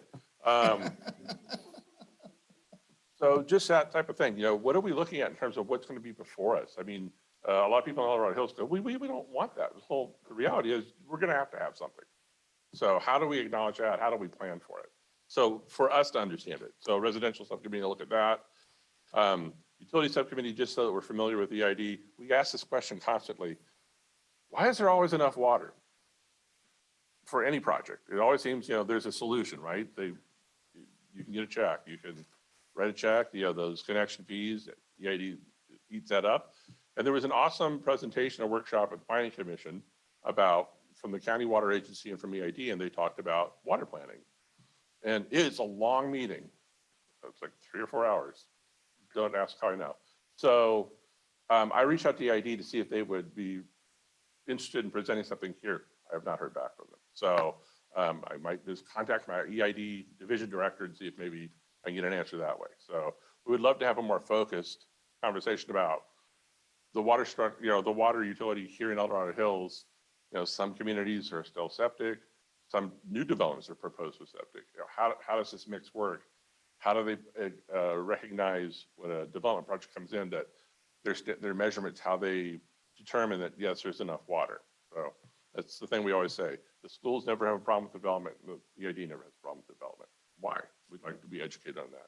On those two areas, schools and EID, if you read the draft environmental impact report, usually in 2 paragraphs, they will say water availability, and they'll say EID has informed the developer that there is sufficient water for his project of X number of homes, or and that's pretty much it. If you read the section on education, they will say, the school districts will say that there is sufficient room in the schools at all levels, from kindergarten all the way up through high school, for any residents or children of residents who would live there. I don't know, there's not a deep understanding or analysis of Yeah. how they come up with those answers, but it would be nice to sort of know, so that when you address those in a draft EIR, you can get an understanding. And it would be nice to hear from PG&E and Pioneer. Pioneer was generous with their time coming in to talk to us. And we did hear from the high school district. Dr. Ruth came and talked to us. And basically, he said, hey, overall, district-wide for high schools, El Dorado County is declining enrollment, with the exception of Oak Ridge, which was still on a small uptick, but they had projections within, I think it was 5 years, that they max out and then would start to decline. Does not make a lot of sense. And then consequently, I've talked to principals in our school districts, that say that is inaccurate, what was presented to us, because their enrollment's up every year. So I don't know, it's what they plan and what the consultants tell them they're going to have.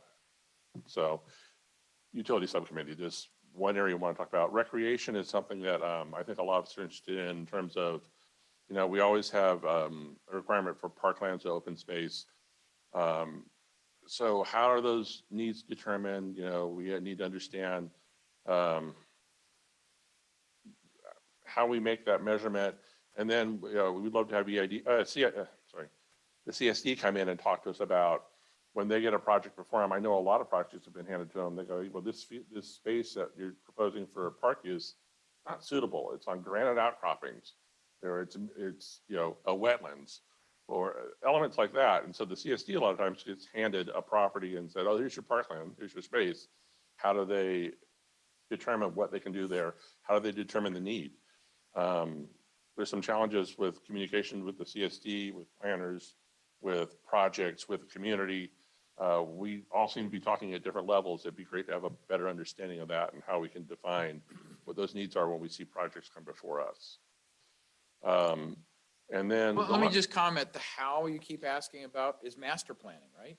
El Dorado County has put together a new Parks and Recreational Master Plan, going through the public review cycle, but it deals with communities outside of Cameron Park and El Dorado Hills, the more rural communities. But it's a strategic look at what are the needs, how do we implement them, what is the time frame and priorities that are established. The El Dorado Hills Community Services District likewise has a master plan. I was on that defines committee, those. yeah. I'm not sure that there's 1/10 of the population that ever looks at it. So a lot of information is produced, but it's not absorbed. Because it's easier to say, why don't they build a park over here, than look and say, oh, the master plan has the park over there. Yeah. So, I was a volunteer on the master plan advisory committee for the CSD. So Okay. I recognize that. And it's Yep. a lot of people in the community talking, and it's, sometimes it could be a feedback loop, right? Right, It's people right. talking, but when it comes time for, like, I'll cite Saratoga, and Brooke can probably Yeah. speak to this too. They were told, here's your park property. The same for Blackstone, here's your park property. Well, they were not usable pieces of land to build a park that's a functioning park in terms of playing fields, or, so here you But can I'll have take it, I'll take it a step further than that. Thank you. They changed the lots from what was approved. So like Saratoga Estates, the actual public park, the lot that was set aside to have the public park is now a private park. And then the lots that they're using for the quote unquote public park that the CSD and our fees go to were never designed, because they're right next to a preserve and they're also right next to the roadway. They were never designed to be a public park, and they weren't approved as such. I think that's the problem. The information is out there. It's the actual builders and then the county enforcing the actual plans that were approved to be built. Yeah, and I was over there in Saratoga Estates last weekend, and I was at that. It's a private park now inside Saratoga Estates, and my daughter was an intern for CSD, first grade in high school, and was available to look at when they opened the Saratoga Park that's out in front by the highway and the road. So the CSD, I think, in that park, they're doing what they can with the property that's presented to them. But as a community, when we look at what's approved for design and we're checking boxes. So yeah, parkland, check, parkland.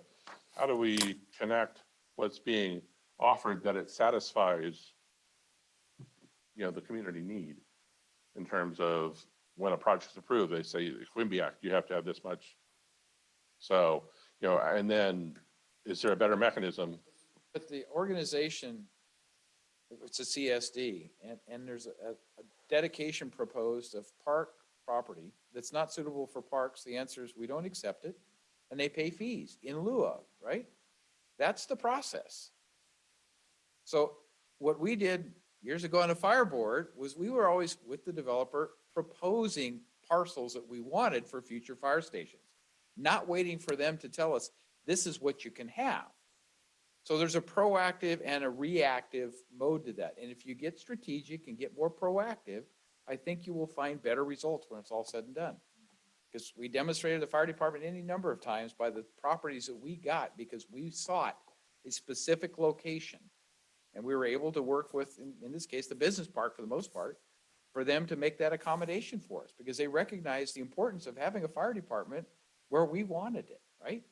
So some of those things are negotiable if you get into it up front, as opposed to them saying, here's a 1/4 acre parcel, you can put your fire station there. That doesn't work, right? So. I think the key words you said were proactive versus reactive.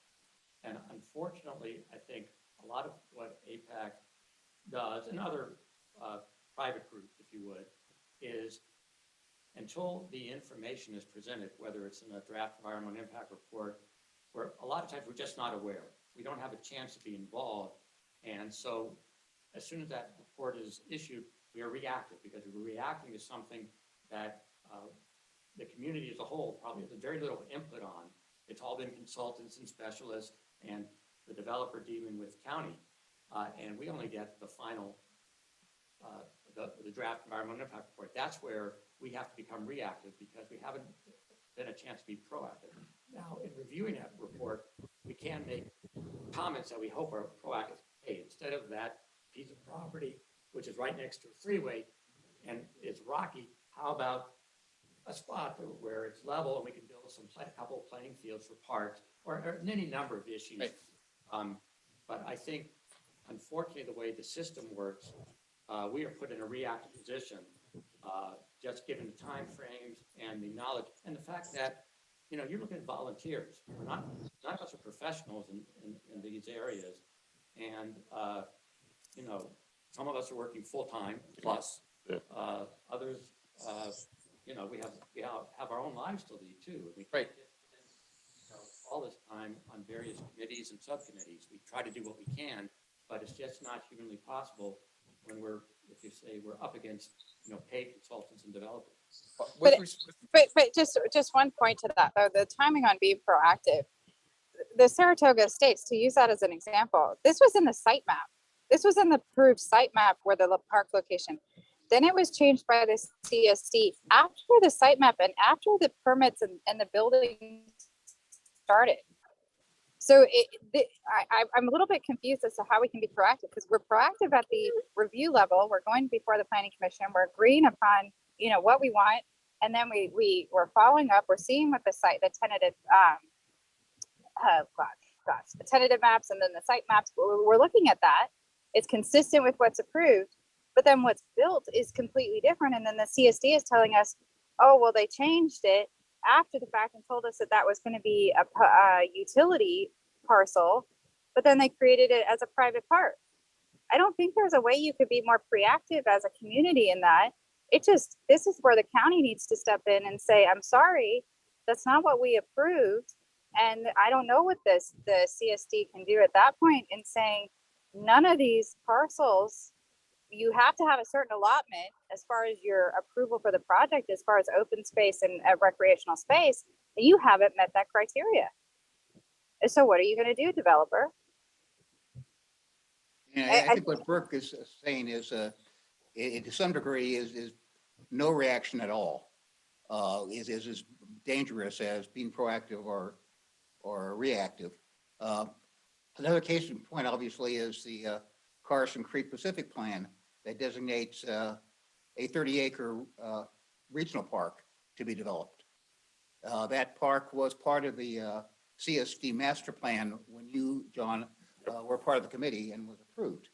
CSD, in its infinite wisdom and in reaction to what the Board of Supervisors did when they approved the second heritage development, decided, well, we're going to teach the county a lesson, and we're just going to turn that responsibility that we've had forever to build that park back to the county.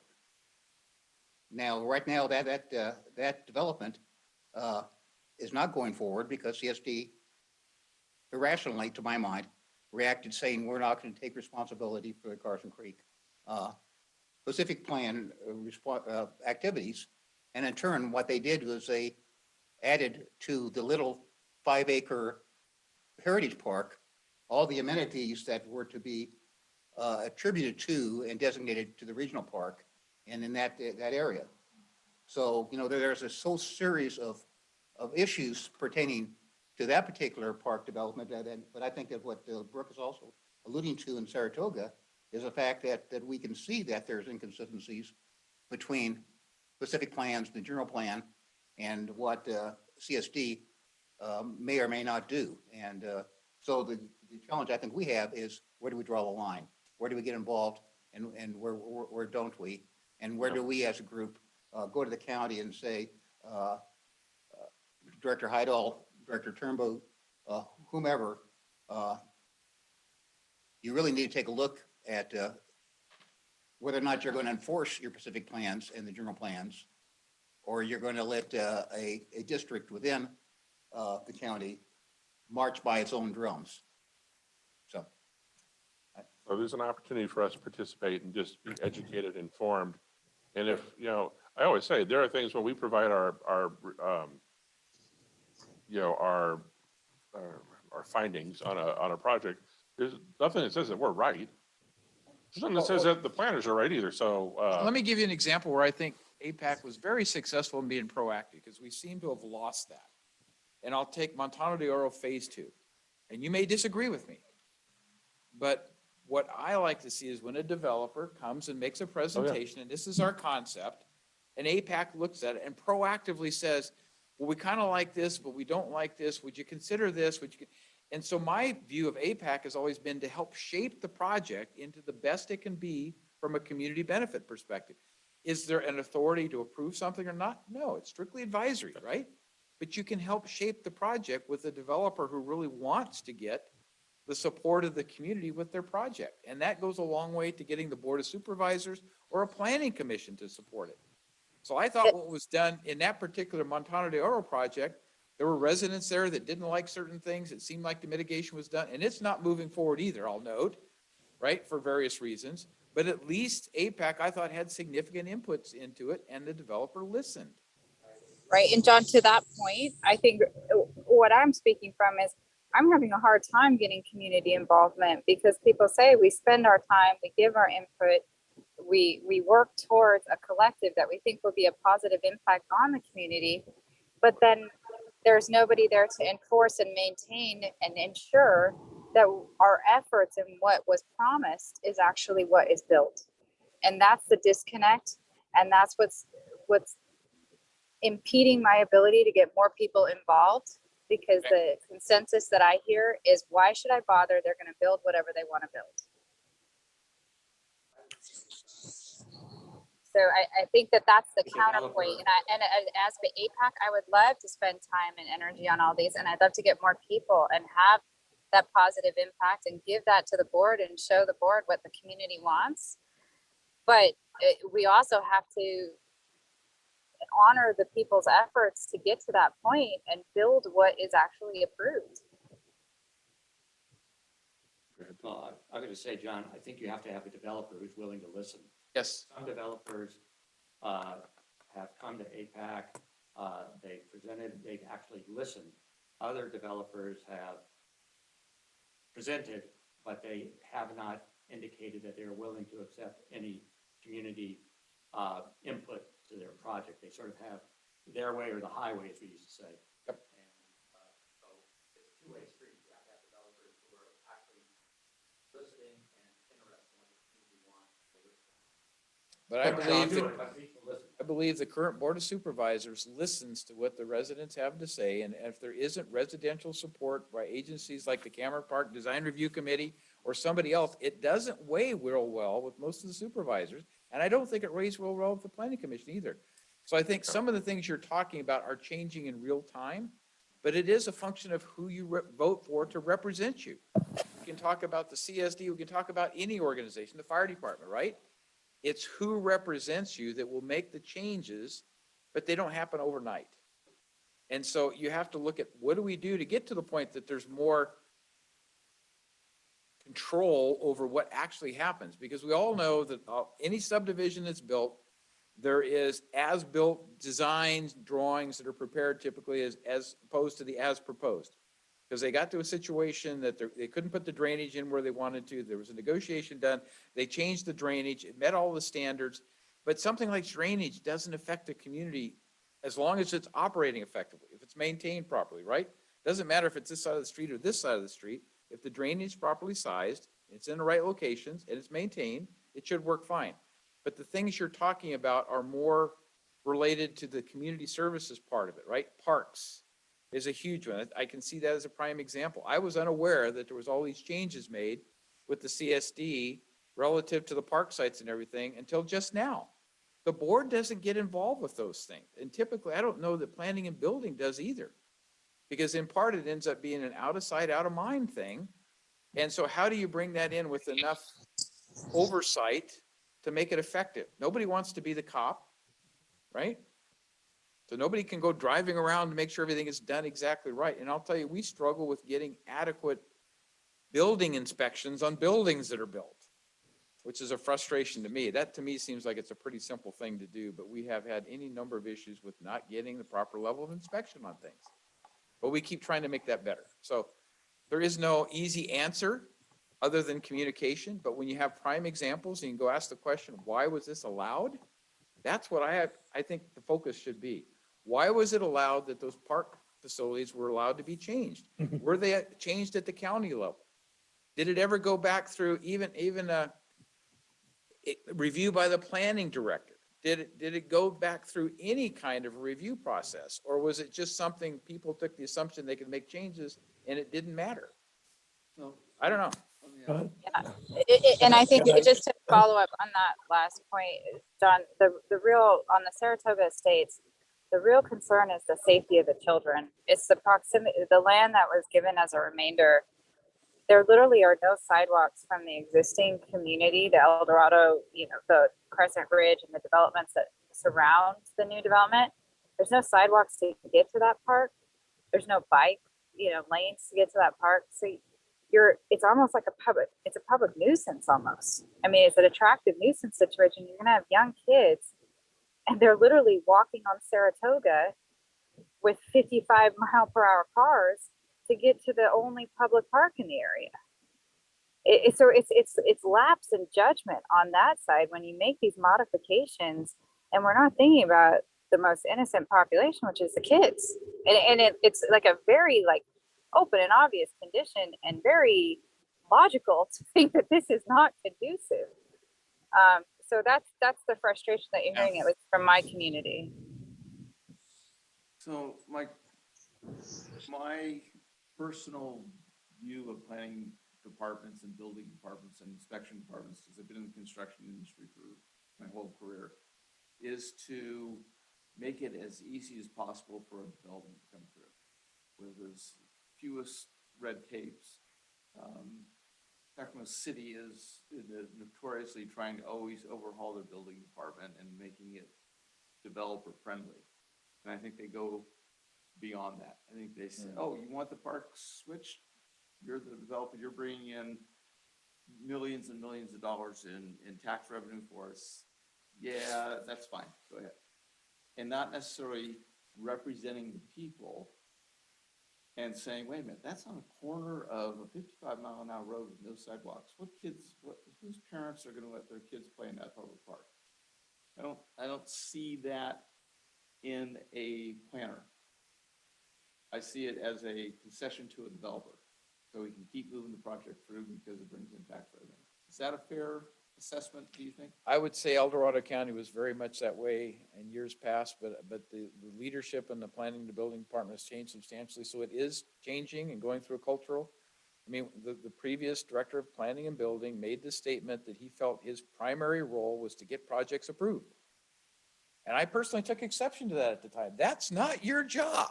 Your job is to make sure what is approved meets the needs of the community, that it fits within our safety requirements, that it fits within our infrastructure needs, that it provides a net benefit to the community in terms of housing and other things, not just to get something approved. I would So- speculate, Brooke, if you can hear me, I would speculate that Elliott Homes got enough pushback on the private park being down on Saratoga from potential buyers versus the public park where the private park is now. And I'm not, I have That's no conjecture, knowledge but of yes, this, yeah. But it stands to reason Yeah. that that switch took place due to pressure on sales of homes in Saratoga. So I'm not trying to point a finger at anybody. So when we kind of vetted the issue, CSD said that the lot that they put the private park on, it was not, it was a utility lot. And so it was always allowed to be a private park, but that's not how it was designed. That's not how it was approved. That actually the lot where the private park is the largest flat lot, conducive, private and secure for having the public park. And then the CSD went out to the remainder lots, and I was told by CSD that none of them were conducive to build a park, except for the tiny lot on the corner of Wilson. And so they elected to build the public park there, but it's not a good idea, but it's also not what was approved. And then, it's heightened by the fact that Elliott Homes, through acting still on the HOA as the leading shareholder there, Elliott Homes is employing security to go and physically remove young children from the private park. And that's what's heightened the sensitivity of the community. It's like, you've got to be kidding me. You're physically assaulting. You have no right. It's not a private park, by the way, by the documentation that runs, it's not a private park. And so, I mean, there are people that are getting ready to sue Elliott Homes because of the assault and the harassment. I mean, it's that bad. So you have a pretty complicated issue there. So John, go ahead. John's going to be leaving, I'm going so to be leaving. I want to add this. John, you mentioned the ability for APAC to have some kind of influence on a project. And I go back to Montano, okay? Our APAC was very fortunate that we had people who belonged to APAC, lived in the area behind Montano, and they became very active, and they got the community to act, okay? That was number one. Number two, we had a very effective planner, John Wagner. And if you listen to the Zoom like I did, when the planning department was negotiating with the people from Montana, it came to the point where he didn't want to give in. There was a clock tower and some other thing, and he did not want to do away with that. And John Wagner said, okay, let's put this off to another meeting. He became nervous now, the developer. He knew that if it came back again, he may even lose any more. It was like playing poker. I loved it. All right. Yeah. And he said, okay, I'll take away the tower. So let's settle this now. So there are a lot of things that That's are what part. negotiations are all about when it comes Yes, down to it, right? but Give and we take. don't always get planning people. I've gone to He's a meetings where planning I've given commissioner. them, He's not a planning employee of the departments. You need to draw the distinction. all He's right, appointed by me, all right. okay? So- And I could change him tomorrow if I wanted to, because he's appointed, not an employee. I don't want Don't to change change him. him. I'm not saying to change him. All I'm just saying is, it depends on who you get elected and who they appoint to these things. I can't tell you how many times I used to go to planning meetings and give them a 15-page report from this committee. Yeah. And, it was never followed, never looked at, okay? And that kind of makes people a little, I'm going to use the word disgruntled, Okay? John, I will say things have changed. I think Yeah, if markedly. you, an Well, individual. I or hope so. APAC, I you know, have we to go. email it now. Take in care, advance, everybody. So they have a chance to read it, and based on some of the questions and comments that they made, they have read it and they have taken our concerns to be considered. So yeah, it has improved. Again, I had a conversation with the planning commissioner yesterday. They pointedly asked me, what are we doing right? What are we doing wrong? How can we help El Dorado Hills better? This is not a planning commissioner from El Dorado Hills. So I was honest, that's a very engaged group. They ask very good questions. They do seem to have the community in the front of their minds when they're looking at development. So, and I would say even planning staff, we have a lot of new planning staff. Even they are very engaged with us. So we appreciate the change. It's a cultural change and it doesn't happen like that. So we appreciate the opportunity to be able to do that. So, and when we have developers that want to be engaged, thank you. And like for Montano, he was very eager to hear from the community. It makes a difference. So a dialogue, when it's a dialogue, is very meaningful. So we're going to sail through this because we're keeping everybody here all night. So we had an opportunity for community plans that the board funded a couple years ago, and that effort sort of dissolved. We had Joel was a member, a volunteer in that group. Brooke was a volunteer for that community plans group. So, and I know the Cameron Park Design Review Committee, their members volunteered for their group for Cameron Park, but separate from the Design Review Committee. So the question for us is, do we want APAC to provide that input if we have members of APAC that are already in it, or do we just want to be able to provide a little bit of feedback or hear from that group if this moves forward, if we get to that point that they're actually looking at El Dorado Hills? So it's just another subcommittee that we should plan for in terms of having a dialogue and being able to get information and provide information. So again, these are all just groups that. You want me to answer the question? The answer is yes. Okay. Okay. But having an APAC member be part of the committee, part of the Yeah. stakeholder group, or whatever you want to call it, that's key. Getting somebody, if one person could. Yeah. Because you're trying to get stakeholders from various communities and various interests involved with it. And if you do that, I think you're going to find you have some successes with that. Yeah. When we did it the last time, we didn't know how to qualify it, if it was going to be an APAC effort at that group or just members of our committee that were also in that group. I think that's a good approach because if they're in that committee, we want them to be doing and interacting in their capacity as a member of the community and not providing, marching orders from APAC, which there are none, by the way. So there's an opportunity for that. So with that, we'll move along unless we want to talk. If anybody wants to volunteer for any of these committees or all of them twice, our email addresses are on the agenda. They're on our website, but we'd love to hear from anybody. If you're not a voting member of APAC, this is a way that you could become a voting member of APAC. So we're always keen for more participation because it makes for a better result. So the next item on our agenda is the Planning Commission, and this is just an update.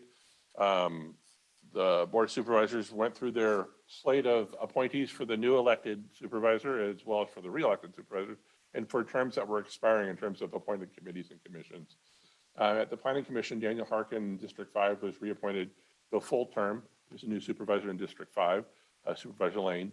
And Daniel seems very engaged. I expressed that to them when I had a conversation. Lexi Boger was appointed for District 3 to replace John Clarici, who was also very engaged, but John also ran for and won a seat on the Placerville City Council again. So he could not continue as a planning commissioner. So that appointment was made at the board. Andy Nevis was reappointed to a full term as a District 4 planning commissioner, and he had stepped in when James Williams stepped away from the planning commission. So we love talking with James. We love talking with Andy. We're hoping, we're talking to all of them. And then what's expected is that, Commissioner Vania, who we talked about quite a bit tonight with grand affection, he served as chair for multiple years. And I think they want to change that up because the intention is never that one person is always the chair as I look in a mirror. And my Patriots here. But it's expected that probably Commissioner Nevis will probably step up for chair, but that's something they decide tomorrow. They have their meeting tomorrow and they'll be deciding the structure of their commission and how they plan to operate. So that's just a quick update on the planning commission. And I'm gonna look at the clock. We're gonna fly, guys. So, project updates for the area. These are not reviews, these are just updates of status. Just to let people know that BDUA reopened. Ridgeview 9, they had closed the road. It had closed longer than anticipated. A lot of residents were calling me going, how can they do that? Well, they could do that. So, it was really an inconvenience for the residents that benefited, the developer essentially. But it's open now. And the one thing that I was talking with Richard Ross, one thing we noticed is that it was a Julianne Way, which wraps around from BD over to Powers. That road segment where it turns now, and you can see on our map here, that road segment is closed. So that doesn't exist anymore. It was a lightly paved, there was no gutters and so that's gone. I did not take a picture because it was raining when I was over the other day and nobody wants to see that. But this is just an example of this segment here where it sort of runs from east to west down to Beatty. But the road is open now. This is what that development's going to look like. There's an opportunity it's via Fiore, right? I'm trying to remember. That's going to extend across into the new development. And Julianne Way is roadblocked right here on the east, this map is turned. Julianne Way was dead in there. It serves a house here and there's a park on the other side as well in this area. So that's just a change. That's just how it is. But this project is still moving forward. The other item is 2525 Green Valley Road, which is a pre-application. We talked about it a little bit last month. It's I think it's 56. I'm trying to remember. 54 lots. And it's at directly across from, it's actually where Pleasant Grove House is. The property there, the historic Pleasant Grove House is across from Pleasant Grove Middle School, whereas Silver Springs Parkway, the traffic signal is right there. And so 54 residential units, there's an existing pond there that they're going to donate it, that was the question we'll ask here. It's going to preserve the pond. It's a 4-acre pond. That's Lot A. Lot B, which they don't call Pleasant Grove House, but it is Pleasant Grove House and its barn, the historic buildings there. They're going to donate that, and that's just under an acre. There's a TAC meeting on January 30th. Comments need to be in tomorrow. We need to form a subcommittee to look at it. This is not in El Dorado Hills, but it's directly across the road from it's in proximity. We did the same when we did Summerbrook back in 2008. Silver Springs itself, which is technically in rescue. So we'll look at a subcommittee, but this is a pre-op. We don't know how far it's going to go. But they do have a TAC meeting, so it's a little different. They're moving on it. This is sort of the layout of the lotting that they anticipate. I did have a letter that I was drafting because this is our usual questions. And I'll just run it past the committee members here tonight. We have to submit this tomorrow. So our concerns are always traffic impacts, and we list the roads in the area. We're concerned about the impacts to the traffic signal that's proposed at Green Valley and Deer Valley, which is under some discussion right now because it's a condition of approval for Summerbrook, but Department of Transportation has made the determination there's no traffic warrant for it anymore from the 2008 project approval. They told the developer, the new developer, when they bought the property that they weren't going to do the traffic signal, but there is a condition of approval that says they have to. So we've been, I don't know how it's just you and me, but we've been talking to their communications team about, they want to do something different. They told me, Blue Mountain Communities told me last year in the spring that, it's $1.5 million for a traffic signal. Their exact wording to me was that if they had to put in a traffic signal, they're going to have to abandon the project. Well, they have all the utilities and underground electrical, the roads are in, they're not abandoning that project. So, but they are looking for a way, the communications team, it's Michelle and Craig, who we've had at APAC numerous times, and they know El Dorado County, and they know what we're looking at. They want to find a way, right? Well, what can we do that wouldn't be the traffic signal that would still have some meaningful improvements for the community? And I'm thinking primarily it's Green Springs Ranch, but it's also anybody who drives through there. It's a corridor. We're concerned about that traffic light because if they don't want to do it, they just want to contribute their fair share, which I think is $10,000 out of $1.5 million for a traffic signal. So what impact will this project have on it? Are they going to push it off on this where it's 54 homes and it's less technical space? It's further away from that intersection. what, what does that mean? Are we looking at this in terms of, as this is being analyzed and reviewed? Is there an opportunity to do something else with Summerbrook where they can make a meaningful change that will result in improved, circulation there on Green Valley Road? We're concerned about, also, to go along with that, generations at Green Valley, which was the former Dixon Ranch project. The determination that there was no traffic warrant for that traffic signal was because of the Dixon Ranch project.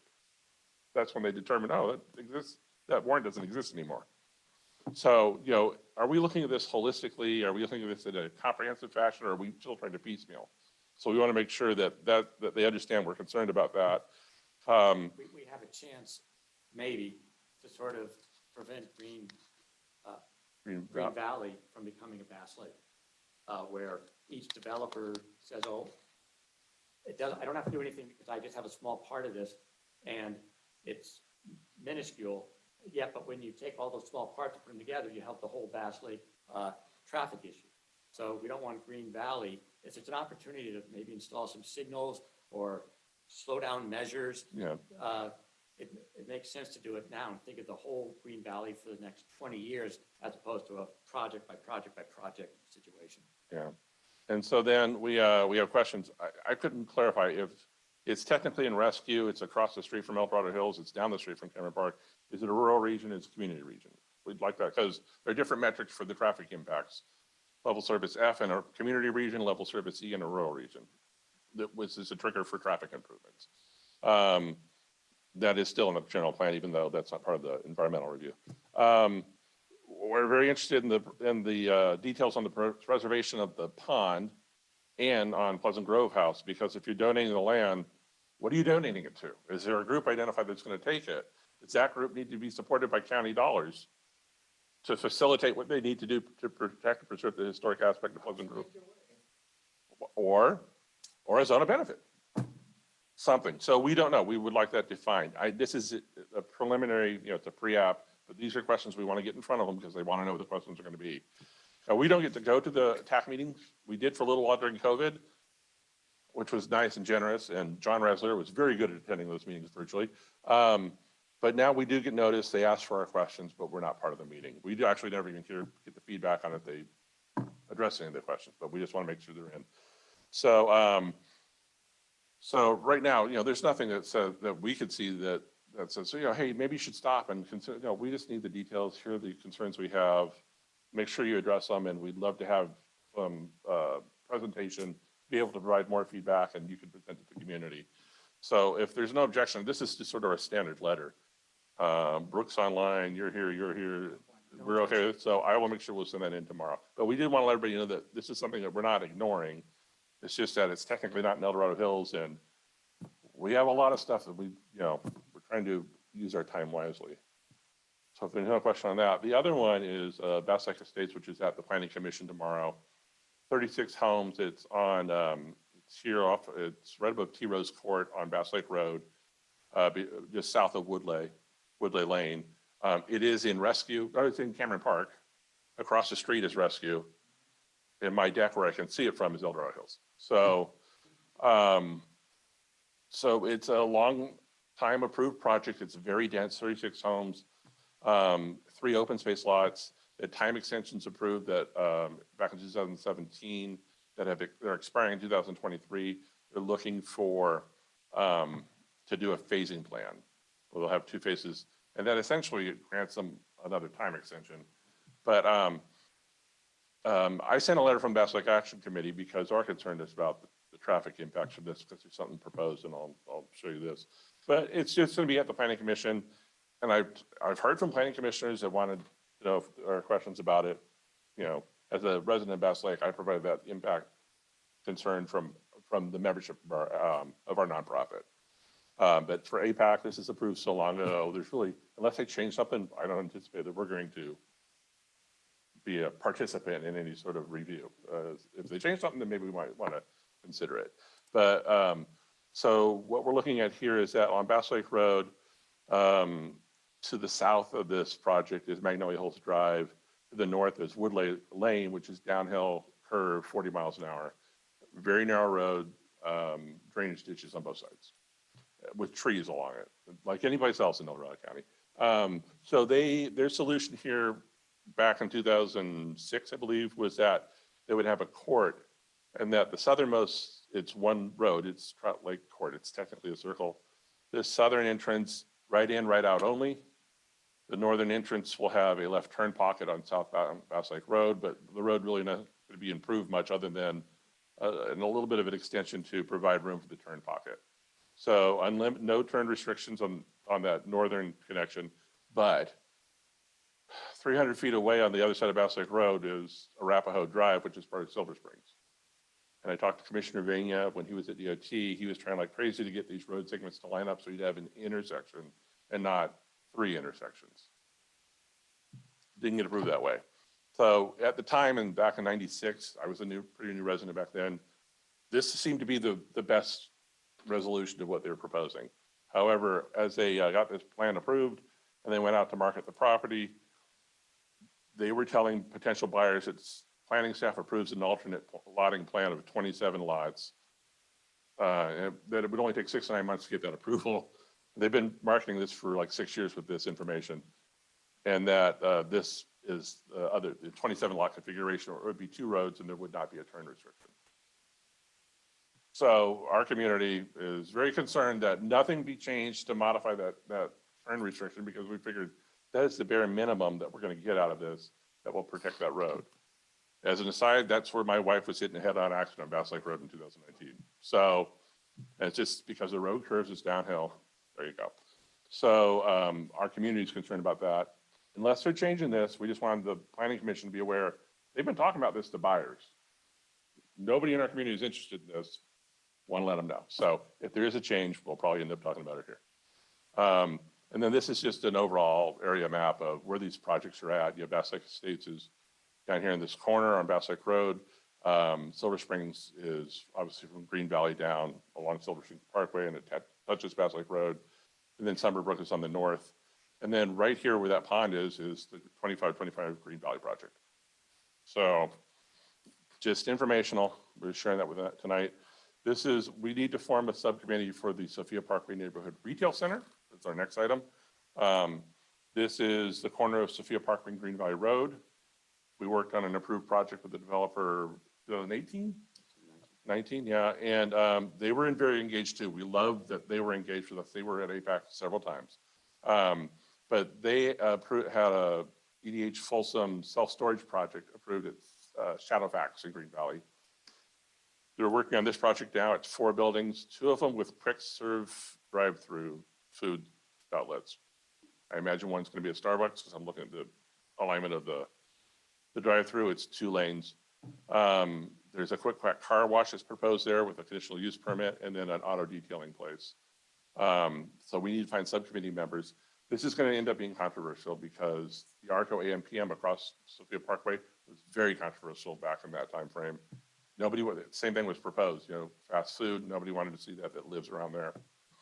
So we just need to be ready. I had emails a couple months ago to the developers. They say they're going to be at APAC when it's time to be at APAC. So, and they were consistent. They were good on their word. They were here a lot. And we don't expect this to require a CEQA, It probably mitigated. carbon mitigated. Mitigated So it negative. won't have the huge detail Yeah. that we'd have to review, But the community is going to be very vocal about it. Yeah. So we just want to be ready to look at this. And so subcommittee members, we're lining up. This is sort of a look at this over here on the west side where the entrance is for the storage facility is where the larger of the 2 quick serve drive-through. It's a larger building. It's dedicated only for the quick serve. So that will probably be a food establishment of some sort. And on the east side along Sophia Parkway is where it's split. It's a drive-through with a big drive-through, 2 lanes, but it's a small usage in the building. The other usage is a retail. And, it could be a phone store, an AT&T, whatever. It could be something retail. At the south end of this, it's the quick car wash, and on the right up against Sophia Parkway on the south end is the proposed auto detailing place. And originally it was supposed to be Swanking was going to move across the street, but apparently that's not going to happen now. So, and this is, that's for the self-storage that's already approved. So, and here it is. Here's the self-storage is to the west. Shadowfax Lane is the border on the west here. I don't know if you can see what I'm pointing at here. I'm pointing at it. But so, they did a lot of work in terms of talking about how they're going to probably do some outdoor storage of boats and RVs to begin until they build it up, and then everything would probably end up being mostly enclosed. Talked about how they're going to screen with landscaping materials, keep light, to keep the visual, because it's walls, right? It's a walled-in storage. So they did a lot of work on that. We had concerns. They met most of them, but they're moving along. But I did want to show you the map so you can see where there's a driveway in here. Right now, what they're doing is they're going to extend, they're going to build a eastbound lane right up against the project property on Green Valley Road that will serve as a dedicated right turn onto Sophia Parkway, which was a good mitigation we thought was pretty beneficial. They're building that now, but will also serve as sort of the deceleration lane into their project. Shadowfax won't be an access road in, it'll be EDA. This main access here in the middle between the two projects, and they have a reciprocal parking lot agreement where, they'll share the driveway, they'll share the parking spaces between the projects.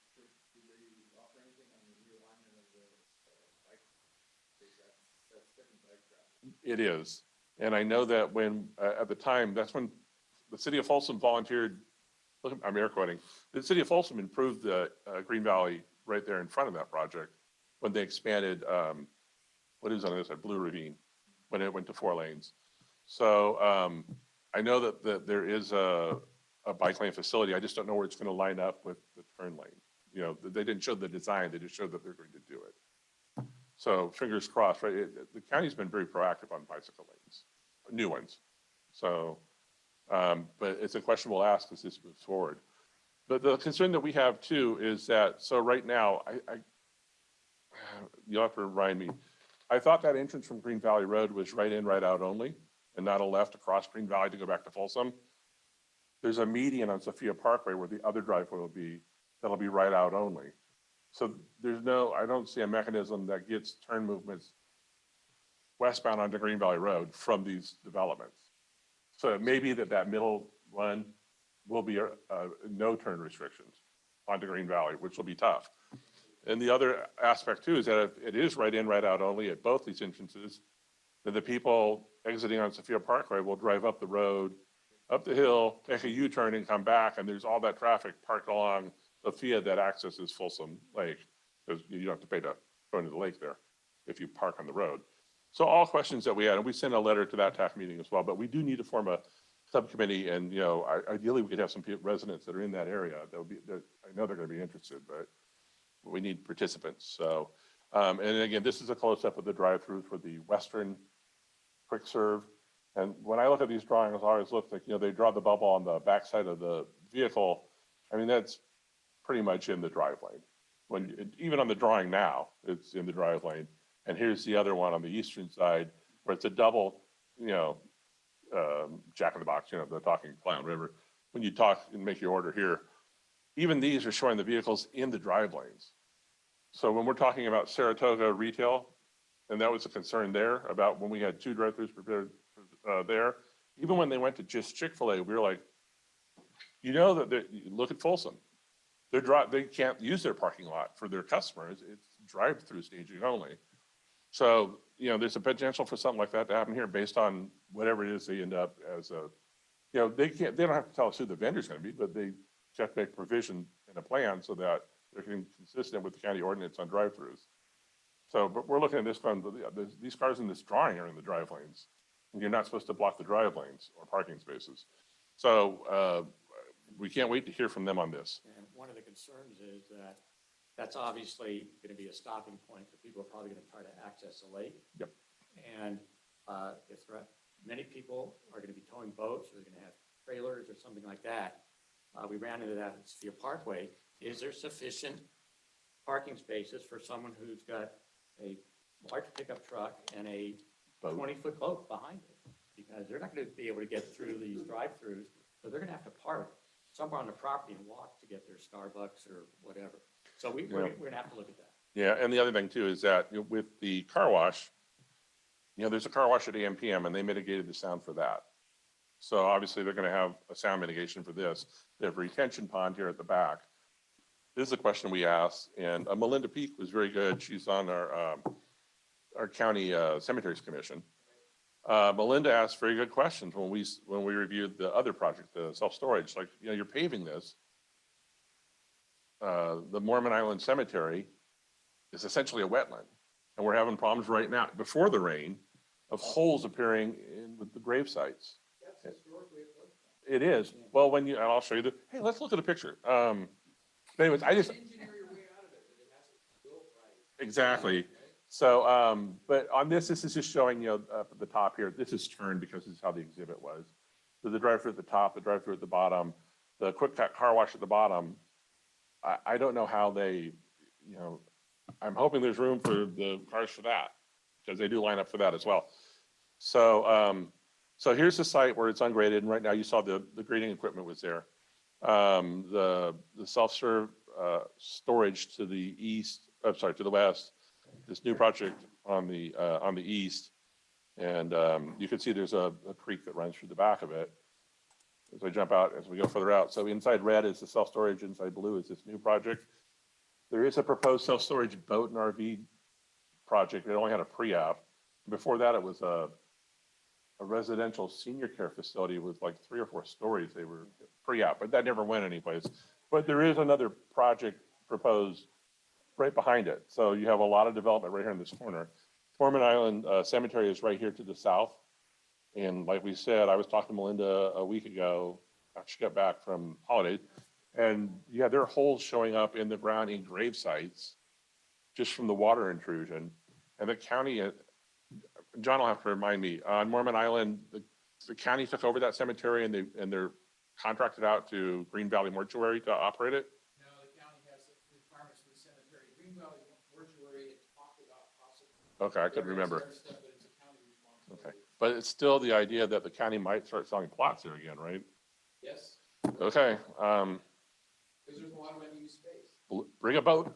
It'd be like New Orleans where. Yeah, oh, yeah. Above ground, yeah. And part of the water problem there was brought on by Commonwealth. Yes. They, Dorado County planning allowed them to bring all that water down and dump it in the open culvert on that lot. To me, that was inappropriate. It should have been properly channeled into the creek bed for drainage. Yep. Just dumped on that lot. So they're talking about, they're gonna have a retention pond at the back of this, but is it enough? We're seeing right now that a lot of these mitigations aren't. So, yeah. It flooded, yeah, this last week.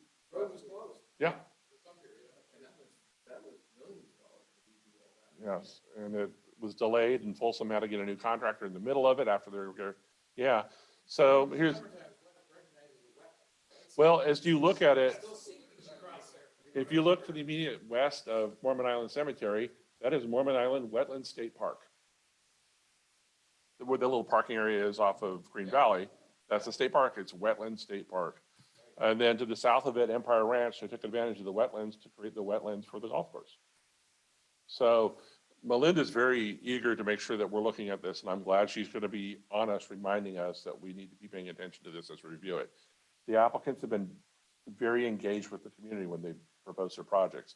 It might be that they can't do things, but look, I imagine they'll do what they can. And if we badger them enough, maybe they'll do a little bit more. So, but we need to form a subcommittee on that. So the last thing we'll talk about tonight in terms of projects, it's just an update. And Supervisor Heidel might share some of this. There's really we have not talked to the Costco or the AKT people since they were here for the project presentation. It was in August. It was a long time ago. So they had their scoping meeting after that, which was virtual, which we had a problem with, and we sent a letter in about that. And it really was a presentation. There was no real discussion. A couple of people did chime in that were residents, but they didn't, it was almost like a board hearing where you come to the podium and say what you're going to say. The board has no obligation to respond to you. So that's how that scoping meeting went. So we haven't heard anything else, but what we do know is that this is how they present their exhibit. The EDH 52 is on the north, Costco is on the south, but really you have to turn the map because that's how the alignment is. In my mind, it should be east and west, but. Yeah, it's so frustrating when you try to talk to a community member who's right there in Toronto looking down on it. They're going, what do you mean reference that? So we know that DOT has a problem with this proposed traffic signal right here between the projects. The impact on the interchange. I know that they're talking about maybe something different for this project. They've talked about keeping the salt storage, but we haven't been part of that conversation. Costco is sort of a fixed thing right now. They go, well, you know, they want to present these projects. I had an email from a community member tonight, Marty, that he wanted an update from the planner, and Gina did answer him, saying, hey, they still want to do this together. He thinks that it should be two separate projects. But, you know, we talked about not doing things piecemeal. So, but he's a resident, lives right there. His concern is that, well, there may be impacts from one project that's getting sort of washed out with the other project when you put them together.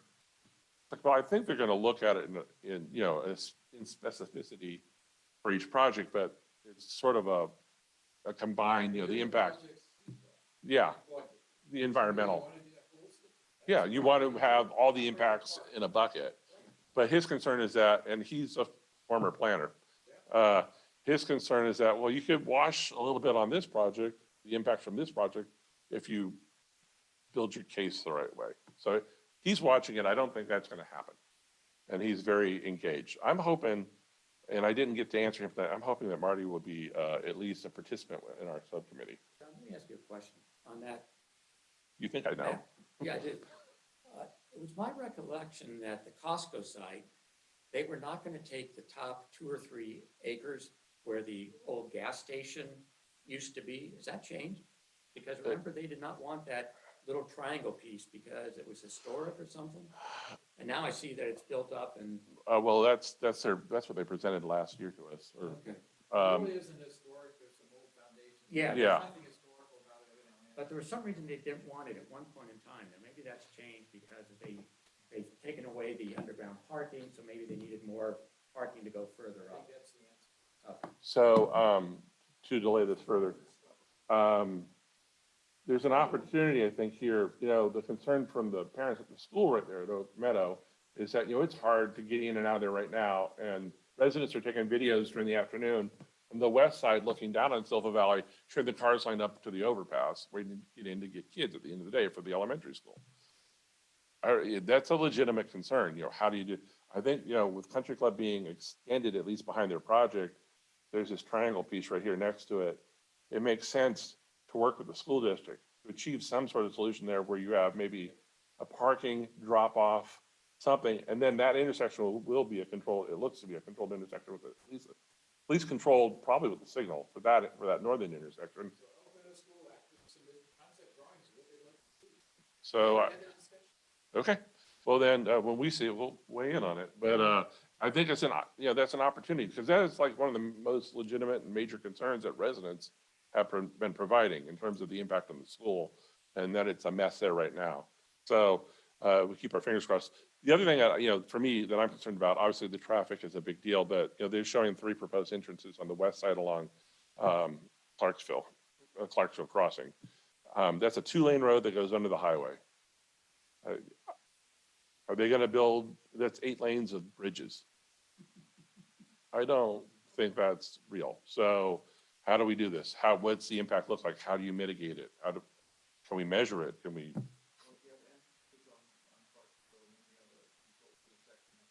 At the top.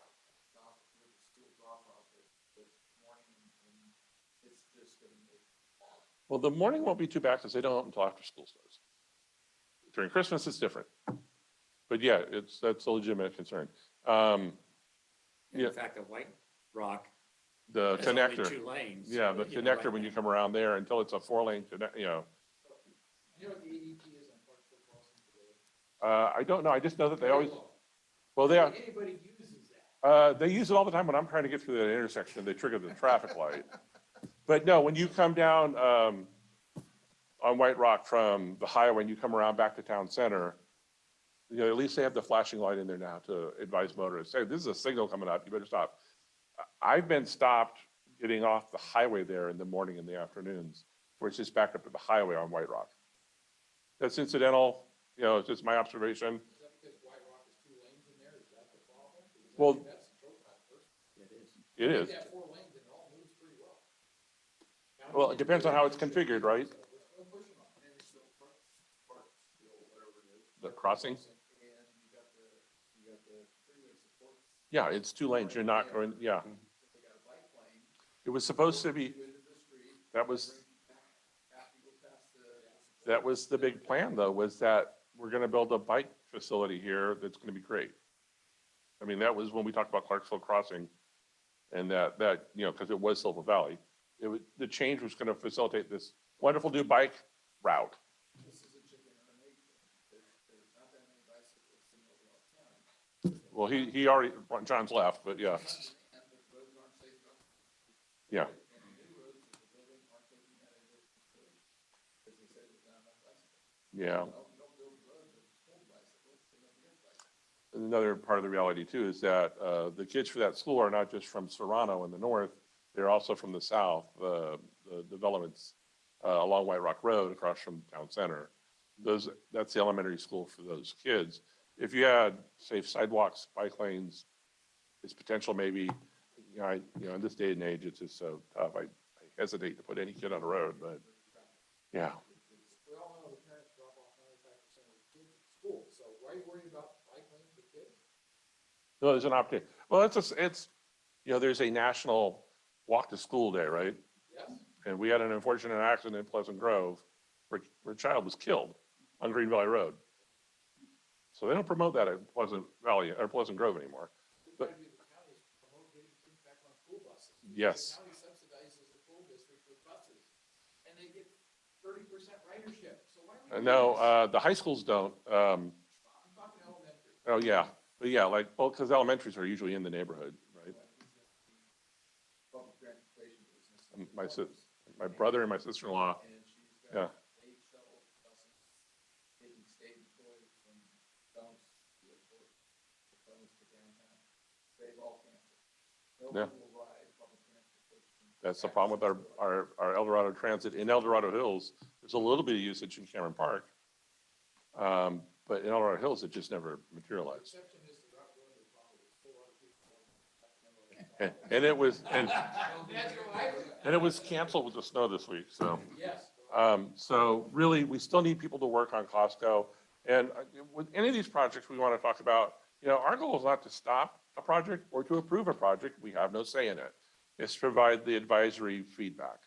There are projects that when we get to the end of the process, we go, we can't support this because there's just not enough there, right? In terms of benefit or harm. So that's our feedback and that's how it works. So, and so we don't know what's going to happen on the EDH 52 side, other than they think they still want to do the self-storage. Potential for residential or something there, maybe multifamily. What they've talked about is apartments and really self-storage. Oh, they're talking about that, okay. They've done All right, an so, idea to revamp the whole layout and still include a small commercial retail. okay, mixed We use, haven't seen the plan. Yeah. It's just discussion. okay, so, And then of course you'd have to change the zoning. yeah, there's, Housing, put some workforce housing in there, so you put some teachers in there to live there, right, along with your market rate housing. Yeah. Blended in. Now maybe it makes better. but yeah, it's another rezone too, though. Yes. Because right now, this use that we're talking about for Costco doesn't require a rezone because it's, the regional commercial. Right. This other side, they want to make it the community commercial. So they need to rezone that, but, Mixed use, right? That's where I think that- yeah. So that's where we're at. We need help. I know community members are interested. And then again, Costco, nothing's really been proposed to change yet. And they were engaged. We had a lot of stakeholder meetings. We went and talked to them, so. No fuel mileage in that on the Costco side. Yeah, which a lot of people now are going, well, that's a total advantage of Costco is the fuel.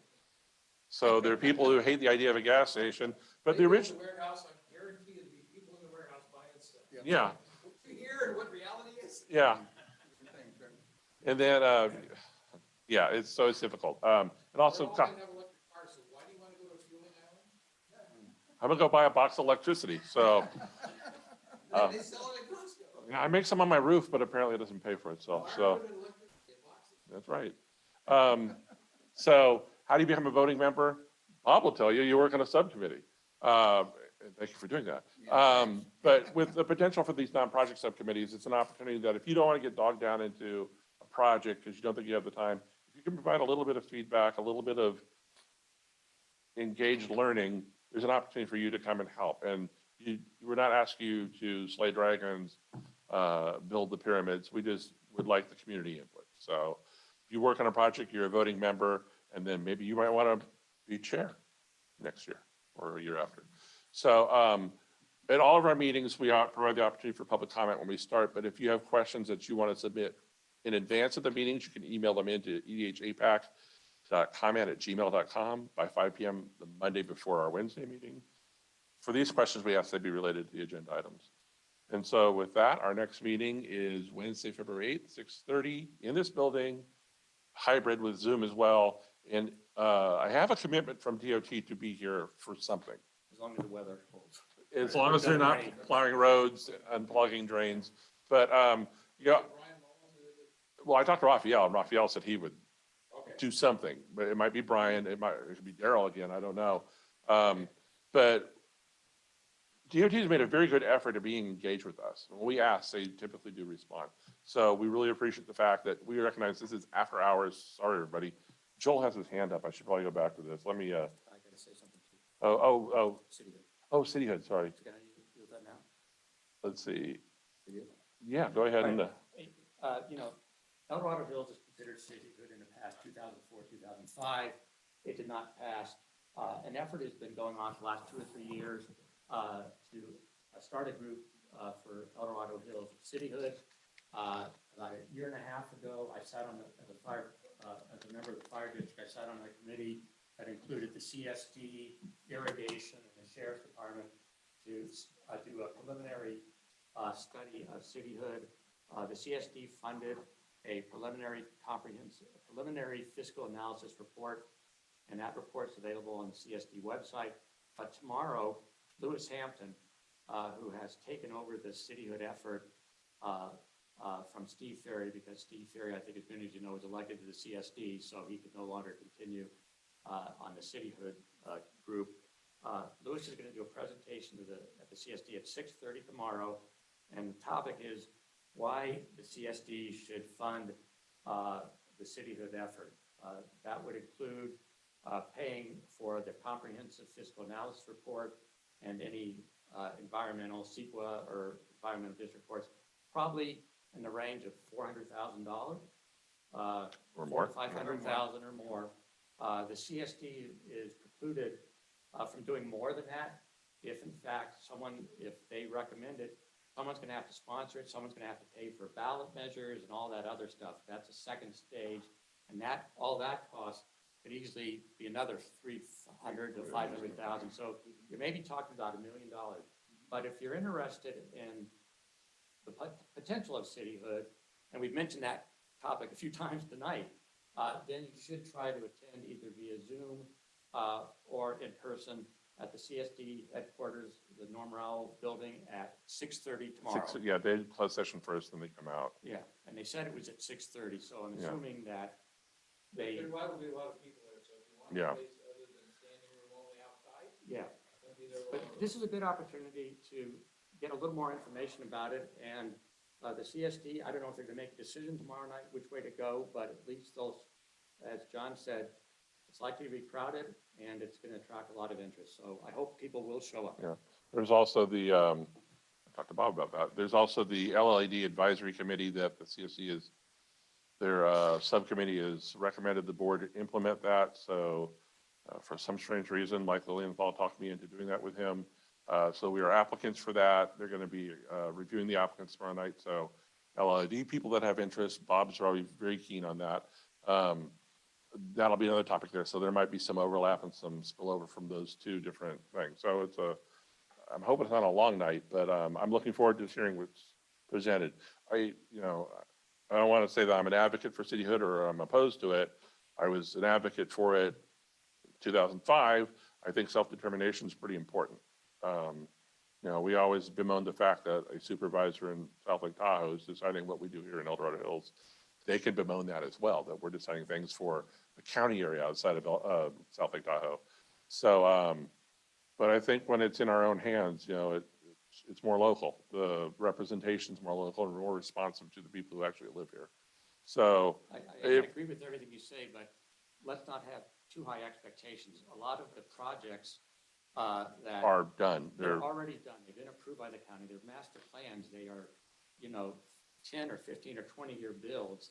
And just becoming a city is not going to stop No. those because they've already been approved. So let's make sure that expectations that people might have coming from cityhood are realistic and they understand what Yeah. they're getting. Yeah, so, and I'm not, and Louis will do a good job tomorrow night explaining the benefits, and somebody I'm sure will stand up and say what maybe the difficulties or the cons are. Just keep an open mind. I'm ready to hear it. If it pencils out financially, then maybe it's something that, we should explore. And then it'll come to LAFCO. So, and, Tim is a member of the LAFCO and John is as well. So, but I know that those are engaged people that want to hear it, and they will make, informed decisions based on what's presented to them. So if you're, have something to say about it, please attend that meeting tomorrow night. You got something to say right now. Yeah, the only question I have or comment is the appropriateness of CSD funding. That is a question. That's An issue that basically Yeah. would dissolve them, obviously create a new bureaucracy and a new set of home rule Yeah. activities. And is that the appropriate use of CSD money? That is a good question. Given that the CSD is a parks and recreation and That not is- a institution to create new governmental entities. That is a key question, I think, and I think Louis is going to try to make the case for it. There could be some conflicts, but I think that it should be discussed and people can make their own opinion going forward. Yeah. And it's conceivable that somebody will have a different idea about how we approach it. If it's something that the community wants to move forward with, let's hear it. Well, And the CSD said they would go forward, but they wanted to see some community engagement. Yeah. engagement and investment. And so far, there hasn't been any community, say, hey, I'll donate $10,000 to this. They haven't received that back from, say, the chamber or any of the large businesses or something that might be affected. So, I think that's something that they have to consider as well. Is this something that only a few people really want, or is this something that everyone wants? And are they going to back that up with either monetary donations to get started? That's a good question. And then again, we have to look at the total picture, and we talked about Yeah. the $400,000 to $500,000 they're going to presumably approve at this next meeting or the following one. And the momentum within CSD's board is such that they probably will, in all candor. That, again, is it appropriate for a Parks and Recreation Department to fund that much money when there's no guarantee that the other $500,000 will be found to get it through the entire cycle? Again, I'm just I asking hope, the I hope question. you're coming tomorrow night. And you have that Well, question. I can't make it tomorrow night, Okay. but I've expressed my opinions already to Mr. Ferry and everybody else. And I'm open-minded. I just am asking a question, what is appropriate and what is not? That's all, yeah. All right, so our next meeting's in February. We jibber-jabbered a long time. Sorry to keep everybody late tonight. Joel had his hand up earlier. Joel, your hand's down now. Did you have something you wanted to ask or contribute? Oh, yay. Okay, here we go. There's Joel. Well, just to apologize, and energy issues in El Dorado County are kind of an issue. PG&E shut down the power in this area, so I was having trouble getting back on. Oh. Well, you're lucky that we record the meeting if you have power to watch it. Well, the good news is my fiance has solar, Oh, and she has purchased a battery backup. The bad news, it won't be installed for another few months. oh. So when we need a meeting space in the next storm, we'll call on you. But thank you, Joel. All right. We appreciate, Take care. it's always Thanks. valuable when we have members participating. All right, with that, let's adjourn this thing and go home, and everybody's safe. And thank you, everyone, for coming out tonight.